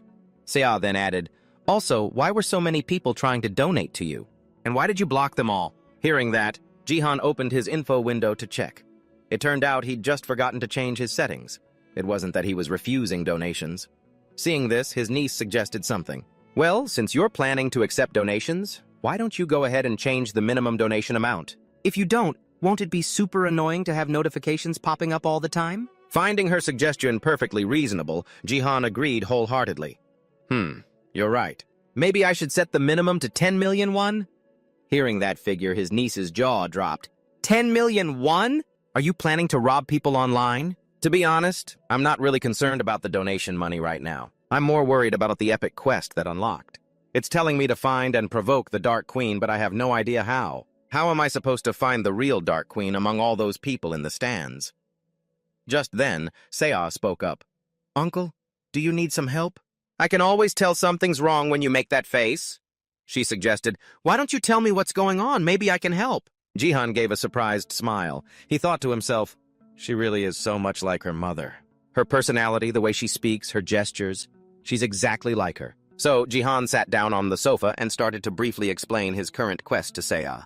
All right then, let's see just how smart my niece is. I have a quest to find the Dark Queen in the arena. The Dark Queen? Yeah, though I'm not entirely sure about the details. All I know is that she's somewhere in the stands. That is a weird quest. After getting the basic details, Seiya decided she would carefully review the video footage to find the Dark Queen's identity for Jihan. Seeing her determination, he waved. I'm counting on you, kiddo. Jihan then went back to his room feeling conflicted. He desperately needed to complete this quest. But he felt guilty asking his niece for help, because it was like asking her to find a needle in a haystack. Well, I guess she wants to be a good niece. I should just be grateful for that. Now then, after procrastinating for a while, Jihan told himself it was time to sort out the things he'd been neglecting. He bought an additional class slot with the achievement points he had accumulated so far. With this, Jihan could unlock a new class slot.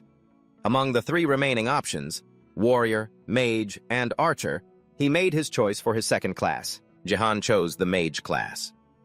The system immediately sent a notification. You have added the Mage class.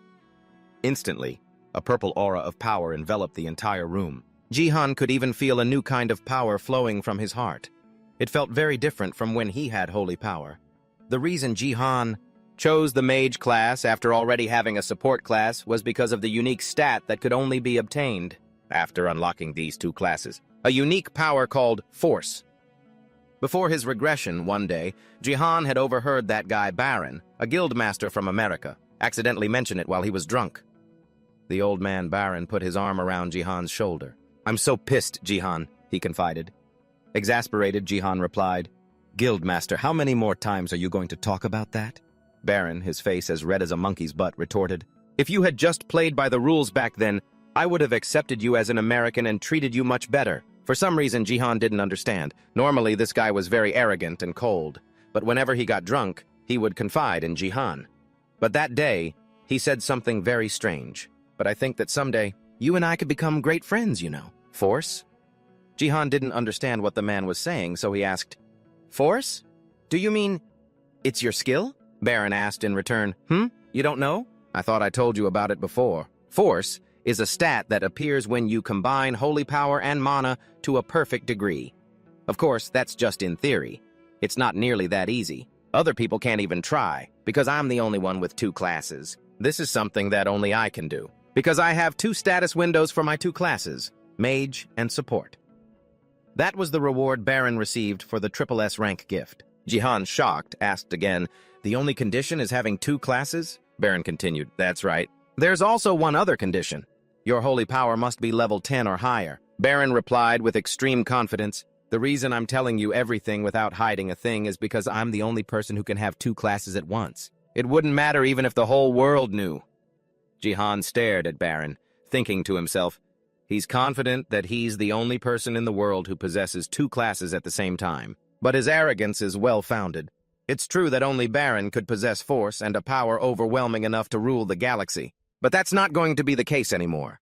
I now know the requirements, and I've already met all the conditions to understand just how insanely powerful this ability is. This ability is what brought Baron to the #1 position in the world rankings, even though he's already been horribly exploiting and manipulating it. If Jihan wants to be prepared for what's to come, he must risk his life to obtain this power. This is the most difficult stage for Jihan. He needs to endure, to focus on channeling holy power into his 2 hands and flowing mana from his heart to his hands to combine the 2 sources of power. He also has to condense the power so it doesn't leak out. This process is incredibly difficult and painful. A moment later, Jihan's room erupted with a loud bang. He was immediately thrown back by the blast of power. Jihan cried out in pain as his entire body slammed into the wall. He clutched his still dizzy head, thinking, did the first attempt to fuse the 2 powers together fail? He sighed in frustration. This isn't something I can maintain steadily with my current strength. I can't believe I tried just once. And it completely drained Jihan's mana. Completely. Maybe I need to have a lot more mana before trying again. Jihan sighed once more, lost in thought. Can I combine them in my hands? But I can't hold that power in my hands forever. But this very thought sparked a bolder idea in Jihan's mind. Hold the power in my hands. Forever? He then shot to his feet, eyes shut tight, and began to ponder. Let's assume I can't maintain the power in my hands forever. But what if I brought it inside my body? I'll combine the holy power in the upper dantian with the mana in the middle dantian and keep both power sources stable. By using the power from the lower dantian, if those 2 powers try to combine into a form so perfect that not a single bit of energy can leak out. What if I compress all 3 energy sources in that state? A moment later, Jihan felt an indescribable pain.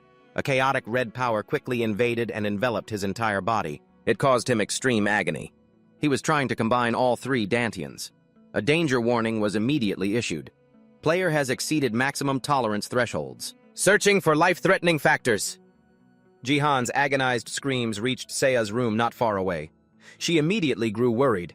I wonder what Uncle is doing to cause such a huge commotion. The unification of the 3 dantians, upper, middle, and lower. Jihan had tried to combine holy power and mana for an attack, and had unconsciously used that power to attempt to merge them. But the conditions for unification are extremely strict. You must have complete mastery over all 3 of these fundamentally different powers, and your body stat must be at least 100. If you don't meet that standard and still try to unify the 3 dantians, you could lose your life. At this moment, Jihan was in excruciating pain. He collapsed onto the floor, trying to endure. As for Seiya, after hearing the commotion and Jihan's screams, the little girl immediately rushed to his room to see what was happening. Uncle, are you okay? Say something! But when she pushed the door open, the scene before her made her freeze. A basin of ice water and a towel. Seiya was still suspicious of Jihan's answer. You were screaming that loud just because you had a headache? Then how did you get better so quickly? Jihan, holding the towel to his head, replied wearily, It's rough. The human body is a strange thing, kiddo. You're too young to understand. This was clearly a lie that not even a child would believe. Be serious, Uncle. Surprisingly, Seiya suddenly covered her face and burst into tears. The little girl said, I'm sorry. I didn't mean to yell at you. I was just so scared. I thought something bad happened to you too, Uncle. Jihan immediately realized he had been too careless just now. I have to consider Seiya's feelings. After all, I'm her only family now. It's understandable that she'd think that way. The girl wiped her tears and continued, So, You're okay, right? Yeah, I'm fine. Perhaps because he knew he was in the wrong. Jihan proactively apologized to his niece. This apology immediately calmed the crying Saya down. The girl instantly cheered up again. She also gave Jihan a not-so-light punch in the stomach, which almost made him throw up his dinner. I'm okay. As long as you're okay, Uncle, that's all that matters. After confirming that her uncle was fine, Saya went back to her room to continue searching for the Dark Queen. Watching the girl's retreating figure, Jihan told himself, from now on, I must never show any weakness in front of Saya again, so she won't worry. As for the fusion process from earlier, it had clearly failed, because Jihan lacked both experience and level. But luckily, Jihan had already obtained the power he wanted. When holy power and mana are combined, they are replaced by a unique stat called Force. Jihan had failed to merge the three Dantian together. The upper Dantian is the source of holy power. The middle Dantian is the source of mana, and the lower Dantian provides strength. But by combining holy power and mana, Jihan had obtained Force. The link between the three Dantian will be maintained weekly. When he opened his status window, Jihan was extremely surprised because his Force stat was displayed as 12. Could it be that the Force stat always starts at 12? The link between the three Dantian will be maintained weekly. The strength and Force stats interact with each other, sharing the agility value. So that's how it is. Then Jihan understood why his Force was at 12. After that, Jihan decided to put one stat point into strength, and just as expected afterwards, his Force points also increased to 14. Jihan gave a wry smile, thinking to himself, this is definitely a cheat. Just getting the Force stat was already amazing, and on top of that, I can even link Force and Strength together. He wondered just how overpowered it would be if he could merge the three Dantian together in the future. But that's probably something to try later. If I try it again at this weak level, Jihan would probably die, because now Jihan is considered a mage after all. He wondered, so what would happen if I used a mage skill? Then Jihan shouted, Fire skill! Immediately, a flame the size of an eggplant appeared in front of him, but it only lasted for a second before a notification popped up. Insufficient mana. Seeing this, Jihan gave another wry smile and said, How cute. The sun was peeking out from behind the tall buildings, its rays shining through the window into Jihan's room. As he opened his eyes, a series of notifications arrived. You have gained 10 holy power points. From now on, you will be unable to absorb holy power from D-rank holy artifacts or lower. Please use C-rank holy artifacts or higher. Jihan looked at the pile of holy artifacts beside him, sighed, and said, This pile of artifacts is all D and E rank. He had spent quite a few GP to buy them, and now they've all become a pile of useless junk. Jihan mumbled to himself as he walked. I have to go sell the rest of these right away. Saya, are you awake yet? When he didn't hear her reply, he went downstairs. Is she still sleeping? Hearing his call, this girl replied, Uncle, you're awake? Yes. Saya, what's with your face? Did you stay up all night? The little girl with panda eyes, sitting in the middle of the room, whimpered in response. Do I look that sleep-deprived? It was obvious at a glance that the kid had stayed up all night searching for the Dark Queen for Jihan. Jihan immediately chided her. Saya, you don't have to push yourself that hard. The little girl pointed at the laptop and replied, Look, Uncle, I found something good. In exchange for her all-nighter, Saya had some good news for Jihan. It seemed she had found a clue. This video contains another creature. Some people have a zoom binoculars skill, so they used it to secretly film a few scenes. Hearing this, Jihan frowned and thought to himself, using a skill to film someone secretly? While he was still hesitating, his niece added, Watch this. This is a recording of your match. Saya played a video showing 2 elf nobles. The audio was crystal clear. Look, everyone! Ha ha ha! Elves are so beautiful! Their skin is completely flawless! Sia grimaced and said, Ugh, that's creepy. I'm muting it. They're both nobles, but one is a dark elf. Doesn't the title Queen suit her? I think Dark Queen would be more fitting. What do you think? That sounds plausible. Great job, Saya. But we can't jump to conclusions just yet. This is just my speculation, after all. Jihan kept praising the little girl, but in his heart he was thinking, no way. How could a constellation reveal their identity so blatantly? Sia added excitedly, Starting tomorrow, I'll watch foreign videos and then I'll edit your videos for you, Uncle. Jihan was stunned. He never imagined the little kid knew how to edit videos, too. You're like a pro, huh?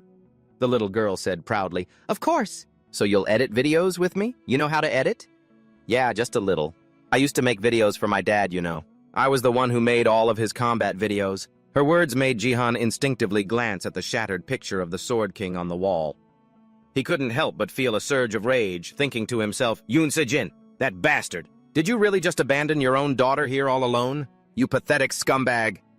Flashing back to 2 days prior, during the unfinished conversation between Minister Park and Jihan and his niece. Minister Park said, I think I know who the Sword King's woman is. Hearing this, Seiya shot to her feet. Really? Who is it? Her name is Ito Shizuru, and she possesses an S-rank ability, nation-toppling beauty. Minister Park's words instantly stunned both Seiya and Jihan. The young man frowned and asked, So are you saying that Yoon Se-jin fell under that woman's bewitching spell? According to Park Yoon-sik, that was the South Korean government's speculation. Jihan was bewildered, thinking to himself, I've never heard of this before. The minister continued, Be careful, Mr. Seong Jihan. We believe that skill doesn't just control a person's body, but can also alter their thoughts. This has happened many times before. When South Korea's brightest stars suddenly fell into Japan's hands, if that skill has no limits, then she'll just reappear and charm new players.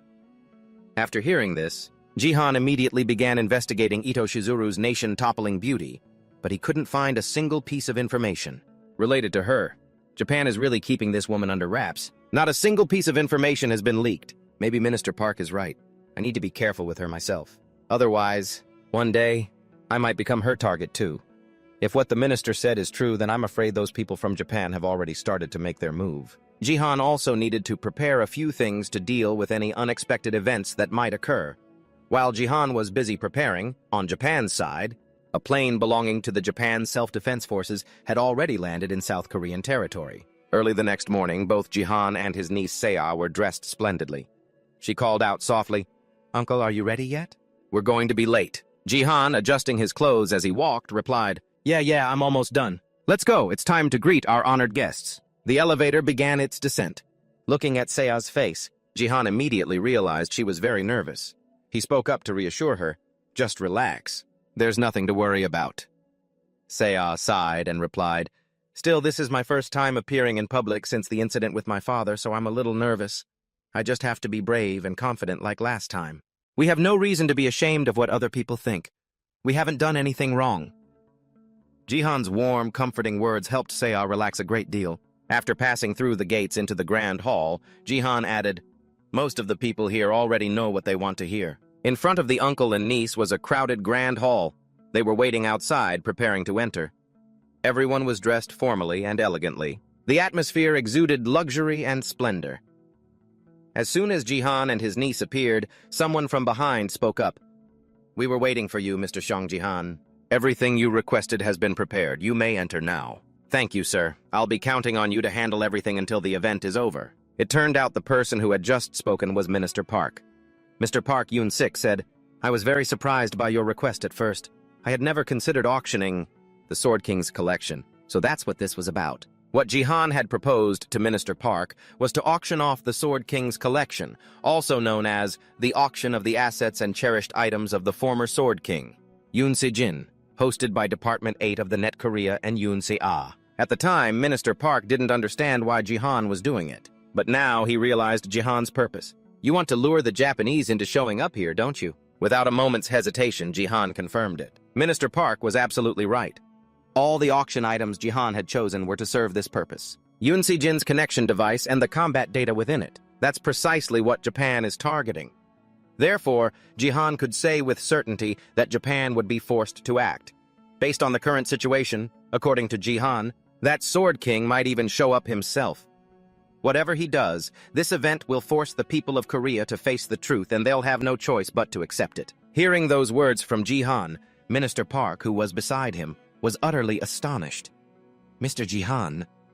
His confidence was written all over his face, as if he already knew what the future held. What was going to happen? Jihan didn't forget to remind Minister Park, this is the last chance to change public opinion. Please ask the reporters to keep an eye on the table reserved for the Japanese Self-Defense Force. Just then, from outside the hall doors, a few people were causing a commotion, demanding to be let in. Seiya, Yoon Seiya, wait! A guard stopped them and said, You are not allowed to enter. Please step back. Just give us a moment. We're Yoon Seiya's family. The kid knows us. When little Seiya turned to look, She immediately recognized the two people making a scene outside as her aunt and uncle. Seeing her looking their way, the two of them shouted, "Seiya! Are you crazy? No matter how much you need money, why would you auction those things? Those items are priceless." Then Seiya's aunt and uncle turned to curse at Jihan. "It was you. You made her do this, didn't you? How dare you sell someone else's inheritance? You scamming bastard!" Hearing this, Seiya became furious. "You're calling him a scammer? You're the real scammers! Weren't you forbidden from using my father's surname for fraud? Do you think I'm a child? Do you really think I'm that stupid?" Seiya's words were like a direct slap to her aunt and uncle's faces.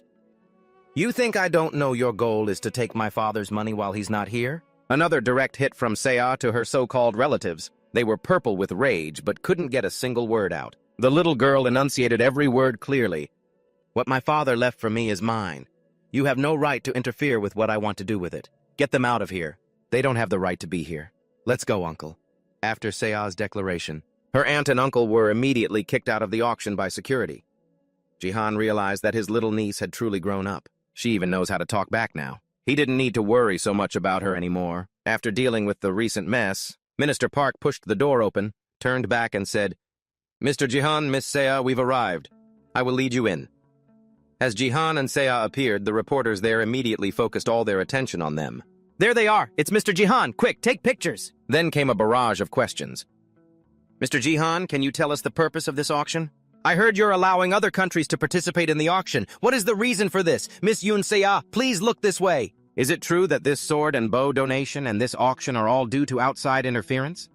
Do you wish for the Sword King to return? What do you think about people saying you're just profiting from the fortune the Sword King left behind? Mr. Seong Jihan, please say a few words about your performance in the recent 8th tournament."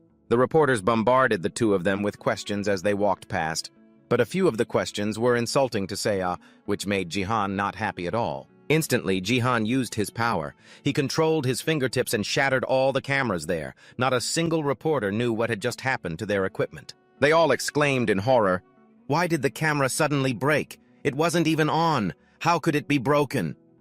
Then, Jihan stood on the stage and announced loudly, "This is an auction, not a press conference. We will now begin today's auction. We have prepared a total of 3 items for today. First up is Yoon's connection device. Sejin's device helps reduce shock from injury by up to 99%, and it comes with the data stored inside.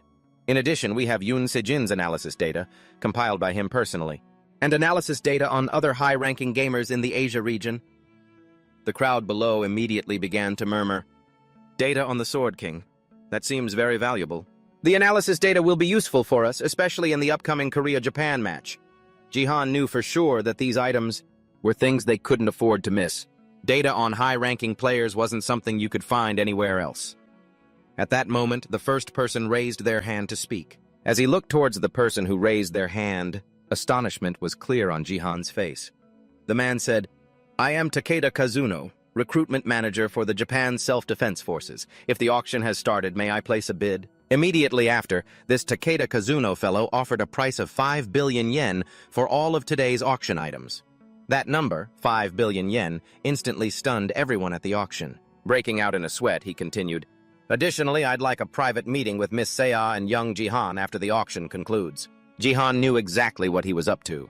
He stepped toward the man and announced, "I'm very sorry, but I cannot agree to this request. If you have something to say, please say it right here at this auction. This isn't the proper time for private meetings. I'm sure Japan is well aware of that, right?" Kazuno could sense the hostility in Jihan's words. He broke out in a sweat. Ho, young Jihan, don't look at me like that. You're scaring me. I'm just a guest at the auction, after all. Don't be so cold to me. If you keep provoking me like this, someone might not be able to let it slide. Specifically, my bodyguard, Sadu. She's no match for the Sword King, but she is a very skilled player. As Kazuno finished speaking, Sadu's sword was already at Jihan's neck. "Ah, I don't mean anything by it. I'm just letting you know." Instantly, Jihan's gaze turned ice cold. He thought to himself, what the hell is this? A dollar store version of the Sword Saint? It all happened in a flash. A figure appeared right in front of Jihan, her sword pressed against his neck, and at that moment, Jihan, without the slightest hesitation, he slammed his fist straight into her face. After taking a thunderous blow from Jihan, she staggered, her pride wounded and her anger flaring. She was about to draw her weapon to fight him to the death, but Jihan immediately put a hand on her shoulder and said, You'd better stop. This auction is being broadcast live. All over the world. You're not planning on waving a weapon in my face during a live broadcast, are you? The netizens had already started flooding in with criticism, seeing the situation turn against him.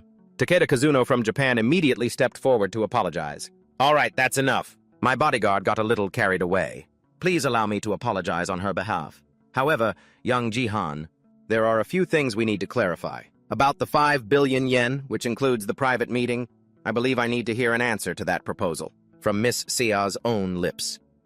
Hearing this, Sea looked bewildered and replied, Huh? Me? He continued, Aren't the Sword King's assets under Miss Sea's ownership? If so, then the person in charge of this auction should rightfully be you, Miss Sea. Then, that guy Kazuno walked right up to Sea and asked her, Miss Sea, what do you think of my proposal for a secret meeting? Don't you want to know where your father is right now? Seeing Sea frozen and silent, he continued his verbal assault. You can ask me anything. Of course, I have many things I want to tell you as well. Heh. He continued with a wicked expression. So what are you going to do now? Kazuno's words started to make Sea flustered. Kazuno thought to himself with certainty, 100% this kid will agree to my condition. How could a little brat refuse an offer of 5 billion yen? Unless she's a complete idiot. But Sea immediately rejected Kazuno's request, leaving him frozen for a few seconds. Figures. The ones who talk the loudest are always the first to get humiliated. The old man started to stammer, wait, Choto, Kudasai, you want to give up 5 billion yen just because of this private meeting? That's 50 billion won in Korean currency. Yes, Sea replied firmly. That's right.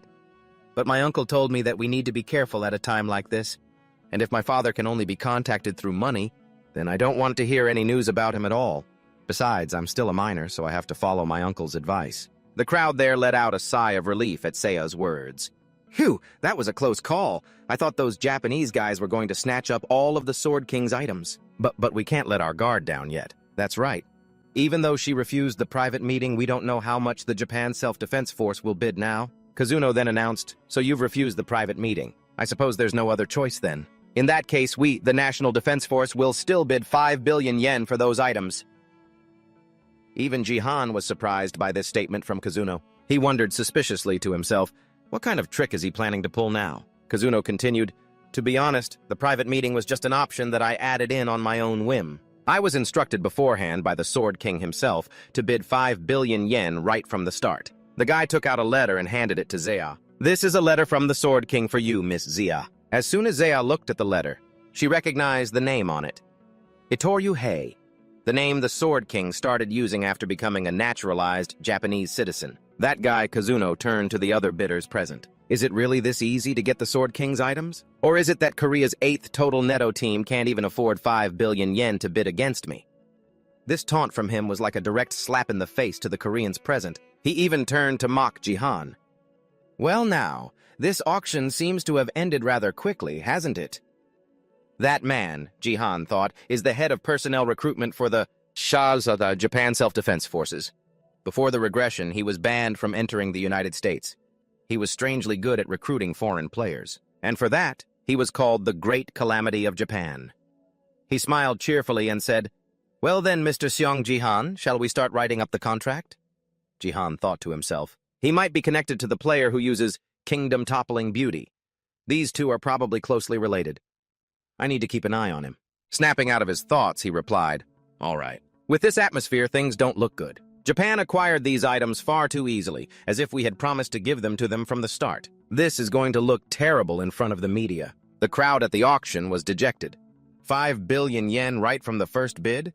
Then what the hell is the point of an auction? If that's the case, why did we even come here? It's pointless. Jihan thought, everything is still fine. I just need one thing to turn the tables.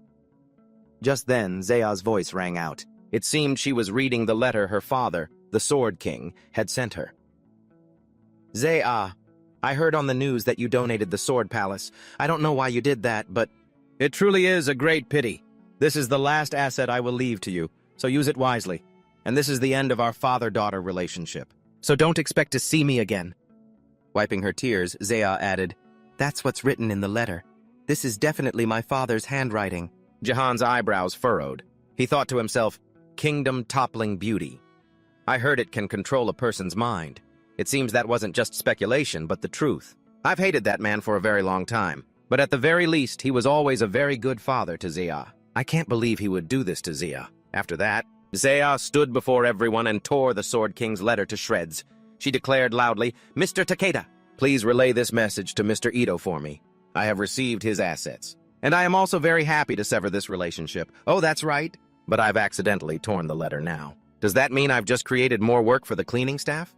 Jihan, who was beside her, immediately chimed in, "It's all right, Zia." He immediately moved to incinerate the entire letter. "I'll help you take care of this. You don't need to worry about a thing." The letter was completely incinerated by Jihan's fire magic. Seeing this, the crowd gaped in astonishment. "That fire magic, that's a mage's skill, isn't it? How can he possess a warrior's skills along with the holy power and mana of a mage?" Immediately, old Takeda's attention was fixed on Jihan. "Song Jihan, that man.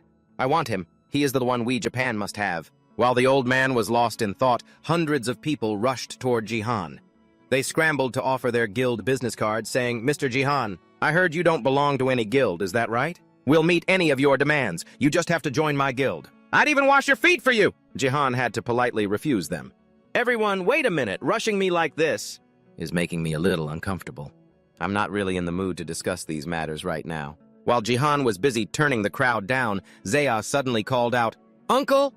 "Zaya, I'm sorry. You go on ahead, I'll catch up with you right away." Behind him, Zaya was suddenly struck by a splitting headache. Then, she collapsed unconscious on the ground. Jihan was horrified when he saw this. He anxiously rushed over to Saya. Jihan, filled with terror, shouted, "Saya, open your eyes!" A moment later, the little girl weakly opened her eyes and whispered, "Uncle, am I okay?" "Hang in there. I'll get you to a hospital right away."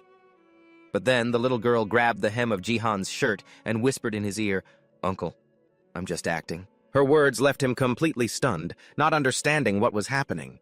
Saya winked, smiled softly, and thought to herself, "I think he was feeling awkward in front of the crowd, so I did this on purpose to help him out." Jihan, bewildered, replied, "Huh? Why are you acting now? We can't participate in the auction if you do this." At that moment, Jihan finally understood the situation.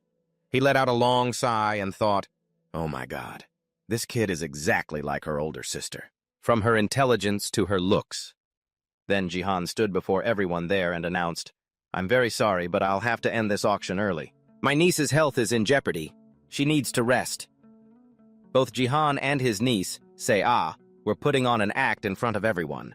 Jihan supported a weakened Sei-ah as they walked towards the main entrance. That guy Kasuno saw this and called out to the two of them, "Excuse me, Mr. Seo, just a moment. I apologize if my appearance has caused any trouble. I just wanted to formally extend an invitation to you and say hello. In a proper manner, that's all. You'll contact me later, won't you?" Jihan immediately used his power to pull Kasuno's business card into the air and tear it to shreds. He replied coldly, "That is my answer." A decisive and unhesitating response. A few onlookers began to mock.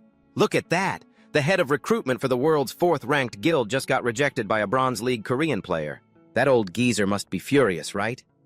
But contrary to their thoughts, a closer look revealed he wasn't angry at all. The man was smiling with delight, having found a new and incredibly interesting person. "Just as I predicted. You truly are the best, Seo Jihan. That power is real.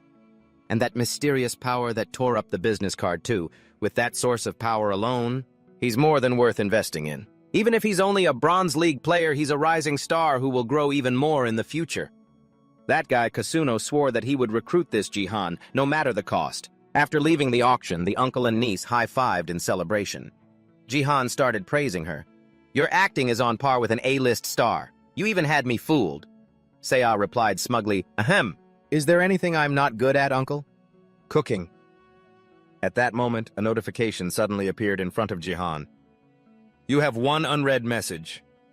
A message from someone named Take. "Take-chan has sponsored you with 10,000 GP. Dear Seo Jihan, it was a pleasure to meet you today.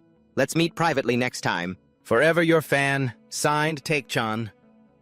Jihan wondered aloud, 10,000 GP? I've already turned off the broadcast channel and he's still sponsoring me? Unbelievable. To think the first person to sponsor me would be this perverted bastard. I should probably block him. Sei-ah, reading over his shoulder, teased, "Wow, the way he talks is so cheesy." Another greeting rang out. "Hello, Seo Jihan and Yoon Sei-ah. It's an honor to meet you both in person for the first time. I am here representing the Divergence Guild to greet you. I am Lee Hayan, head of Division 3. And next to her was an old acquaintance of Jihan's. Flowery Sword, I wanted to meet you both so badly that I came all this way. My apologies for being so abrupt. Jihan wondered, besides those involved with the auction, you shouldn't be able to get in here. How did you do it? Jihan could tell the voice of the girl in front of him was very familiar. He wondered if he had met her before. Lee Hayan replied, I've always maintained a close relationship with Division 8 of TH-NET in Korea. I just used my connections. At the office, I'm famous for being a social butterfly, you know. Jihan froze, thinking to himself, that shameless level of confidence and that tone of voice. I'm sure I've met this girl somewhere before. Lee Hayan extended her hand towards him and continued, before we get down to business, Mr. Victorious Messenger CEO, I'm a longtime fan of yours. After she said that, Jihan remembered. It's definitely her, there's no mistake. It can only be her. Saya beside him turned her head to look at her uncle, thinking, what's going on? He's completely frozen. Could it be that this girl is the woman of his dreams? Suddenly, Jihan spoke up. This world is full of temptations, so it's difficult to ignore them. That's a famous quote from the writer Dostoevsky, a great author who was also famous for his gambling. Do you like that quote? Jihan's statement immediately sent the two girls in front of him into shock. Gaeon instantly stood protectively in front of Lee Hayan and said, My lady, let me handle this. Just who are you? How do you know the young lady's motto? The fact that she's a gambling addict is only known to a handful of people. How could a complete stranger like you possibly know that? Jihan chuckled to himself, thinking, there's no doubt about it. She's from America's first guild, the one who manages Zero. The only other Korean in that guild besides me. She used to be a good-for-nothing who only knew how to drink and gamble, but she became a guild master after obtaining the voice ability.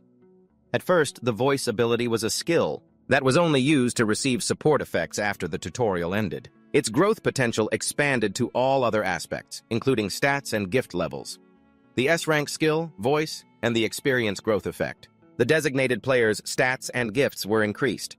From that moment on, this skill started to become useful, and the strongest among the voice users is her Zero. Gaeon suddenly spoke up, asking, My lady, you go to casinos to play too? Lee Hayan whimpered and stammered, Don't say it, Gaeon. Don't say another word. Jihan was still lost in his own thoughts. First the Sword of Seduction, and now Zero. It seems the Divergence Guild is doing a great job with recruitment. Then Jihan spoke up, I saw her on a stream before. Among all the comments, Ms. Lee Hayan's was the one that caught my eye. That's why I repeated that motto just now. Sorry if I gave you a scare. Hearing that, the younger woman turned to ask Lee Hayan, You were making childish comments like that while watching a live stream? Lee Hayan blushed crimson with embarrassment, wishing a hole would open up and swallow her whole. After regaining her composure, Lee Hayan cleared her throat and said, I'm not very happy about being suddenly labeled a gambling addict like that. Jihan smiled, thinking to himself, Who's labeling you? It's the truth. Beside him, Sia's jaw dropped in surprise. He's smiling. He's definitely fallen for her, Lee Hayan continued. But it's fine. I don't mind taking the initiative in this comfortable atmosphere. And it's quite strange. I have a feeling we'll be seeing a lot of each other from now on. Then Lee Hayan took her phone out of her pocket and approached the two of them. This action made Sia even more certain. These two are about to exchange numbers to go on a date tonight. Isn't this plot developing a little too fast? Lee Hayan added, The Divergence Guild wants you, Mr. Seong Jihan. Let's meet again next time. Just the two of us. The fangirl niece was overjoyed. She cupped her face in delight, thinking, I knew it! Just the two of us! Am I about to get an aunt? This is happening so fast. Hayan was smugly thinking to herself, Wasn't I just irresistibly charming? I'm great at maintaining a professional distance while being direct when it comes to romance. Watch closely, Gaeon. Watch and learn how I handle men. Then Lee Hayan pretended to tuck her hair back to seductively reveal her earrings, but Jihan, with a deadpan expression, replied, sorry, but I don't remember my phone number. This excuse from Jihan left not only Lee Hayan and Gaeon, but also his own niece, completely frozen. But Sia quickly thought, could it be my uncle is playing hard to get? He must have it all planned out. I have to help him. After that, Sia once again pretended to be dizzy and staggered, leaning on Jihan's shoulder. However, the clueless Jihan thought his niece was genuinely tired after spending so long at the auction. So he said to Lee Hayan and Gaeon, My niece isn't feeling well. I want to take her home to rest. If you give me your business card, I'll contact you later. Then, with all the confidence drained from her face, Lee Hayan tremblingly handed her business card to Jihan. The uncle and niece then happily left. The niece, Sia, was still thinking to herself, so my 35-year-old forever alone uncle is about to get a girlfriend. I don't have to worry about finding a wife for him anymore. Meanwhile, Lee Hayan was purple with rage, scolding Gayon behind her. Gayon! Yes, my lady? How are you trying to hold in your laughter when I can still hear it so clearly? I'm about to lose my mind! You're getting revenge for what happened last time, aren't you? Gayon couldn't hold it in anymore and burst out laughing. Ha ha ha! It's not funny. Ha ha! I'm so sorry! You're really trying to provoke me. A little later, on their way back, Sia suddenly said, But uncle, do you know what surprised me the most, old man? It's the fact that you're actually wearing my dad's clothes. Jihan sighed and replied, What do you want me to do? My own clothes don't fit anymore. Besides, there's nothing wrong with the clothes. As long as they fit, it's fine. Saya replied cheerfully, That's right. As long as you look good in them, who cares? But hey, that line you used earlier was not cool, you know? It's so old and worn out, Jihan asked blankly. What line? That whole "you're the first person to ever reject me" routine. How many girls have you used that on? I'm telling you, you should find a new way to hit on girls from now on. Jihan, standing beside her, had no idea what the kid was talking about. Saya waved her hand, passionately explaining, Playing a little hard to get is fine. But saying you don't remember your own phone number is not a good excuse. You were lucky I was quick on my feet. I totally saved you from an embarrassing failure. Jihan, still with a deadpan face, replied, But I really don't know it, Saya. Jihan's words struck her like a bolt of lightning. Saya's eyes widened in surprise as she said, Huh? Jihan immediately replied, What? You really don't know it? It's true. Hearing that, Saya's face fell completely. So this whole time she was the only one imagining things? The scene changes to another map in the arena. A system notification pops up. Welcome to the Southern Fist Bronze Cup Arena. This mission is a defense mission. Protect the crystal and survive the zombie horde. Just after arriving, Jihan was already complaining about how exhausting it was to console Saya. It was truly tiring. It turned out that earlier, when his niece Saya realized she had been imagining things the whole time, she burst into tears, thinking she had ruined her uncle's love life. Because I was so foolish, I just got in the way, Jihan sighed. Does that kid really think I like Lee Hayan? Who in their right mind would like that gambling addict? Anyway, I never expected to meet Zero like this. Back then, they quickly became close because they were both from South Korea and were both displaced people. On their days off, they often made bets with Zero. She was really into betting games like this. During one outing, Jihan sipped his drink and said, I told you Diego Masi would score. Zero frowned and replied, But how is that possible? An outdated gift item like the god of soccer is that good? I told you to pay attention. He's not a gift, he's SSS rank. Fine, I'll definitely win the bet next time. Jihan had advised her to quit these betting games a few times, but Zero would just reply, Don't say that. It's hard to ignore the temptation. It was so hard to get addicted in the first place. Why would I quit now, buddy? Jihan also asked Zero if she ever planned on removing the scar on her face. She touched her mask and replied, I never intended to. I've told you before. This is the price I paid for making a deal with the devil. Besides both being homeless, they had many other things in common. Jihan, a girl clenching her teeth in agony, said, Phew, how did you get so strong so quickly? If I were still as strong as I was back in Korea, my friend wouldn't have died such a pointless death. And the biggest thing they had in common was a sense of guilt and torment. No, I don't have the right to say that. It's all my fault. Remorse and guilt. Those feelings engulfed the two of them because of a past where they couldn't protect someone important. But that was something that happened in a past life. In this life, Jihan has returned and has the chance to change everything. The crowd of spectators started spamming messages. Wait a minute, what is that in Jihan's hand? Oh my god, it's so long it doesn't even fit on the screen. I feel sorry for those zombies. It turned out Jihan had brought along an item called the Pope's Machete. It's a C-rank item. A blade used as a papal offering, perfect for slaughtering all sorts of creatures. Jihan had acquired it specifically for this map. He looked at the blade, thinking to himself, I don't get why it was sold so cheap, even for a C-rank holy artifact. Maybe it's because this thing is so big and long that very few people can even lift it. To Jihan, however, this thing was still very light. He could easily swing the blade with one hand. After a few basic slashes, Jihan had already dazzled the viewers. He's as strong as a warrior. Is he really a support class? As Jihan was busy swinging his blade, a flood of comments spammed the chat, asking him to reveal his status window to everyone. Everyone wanted to see what Jihan's stats were, to understand just how he could be so powerful. Jihan slammed the blade into the ground. He thought to himself, now that there are more viewers, people are starting to get demanding. Right now I have a whole 12,000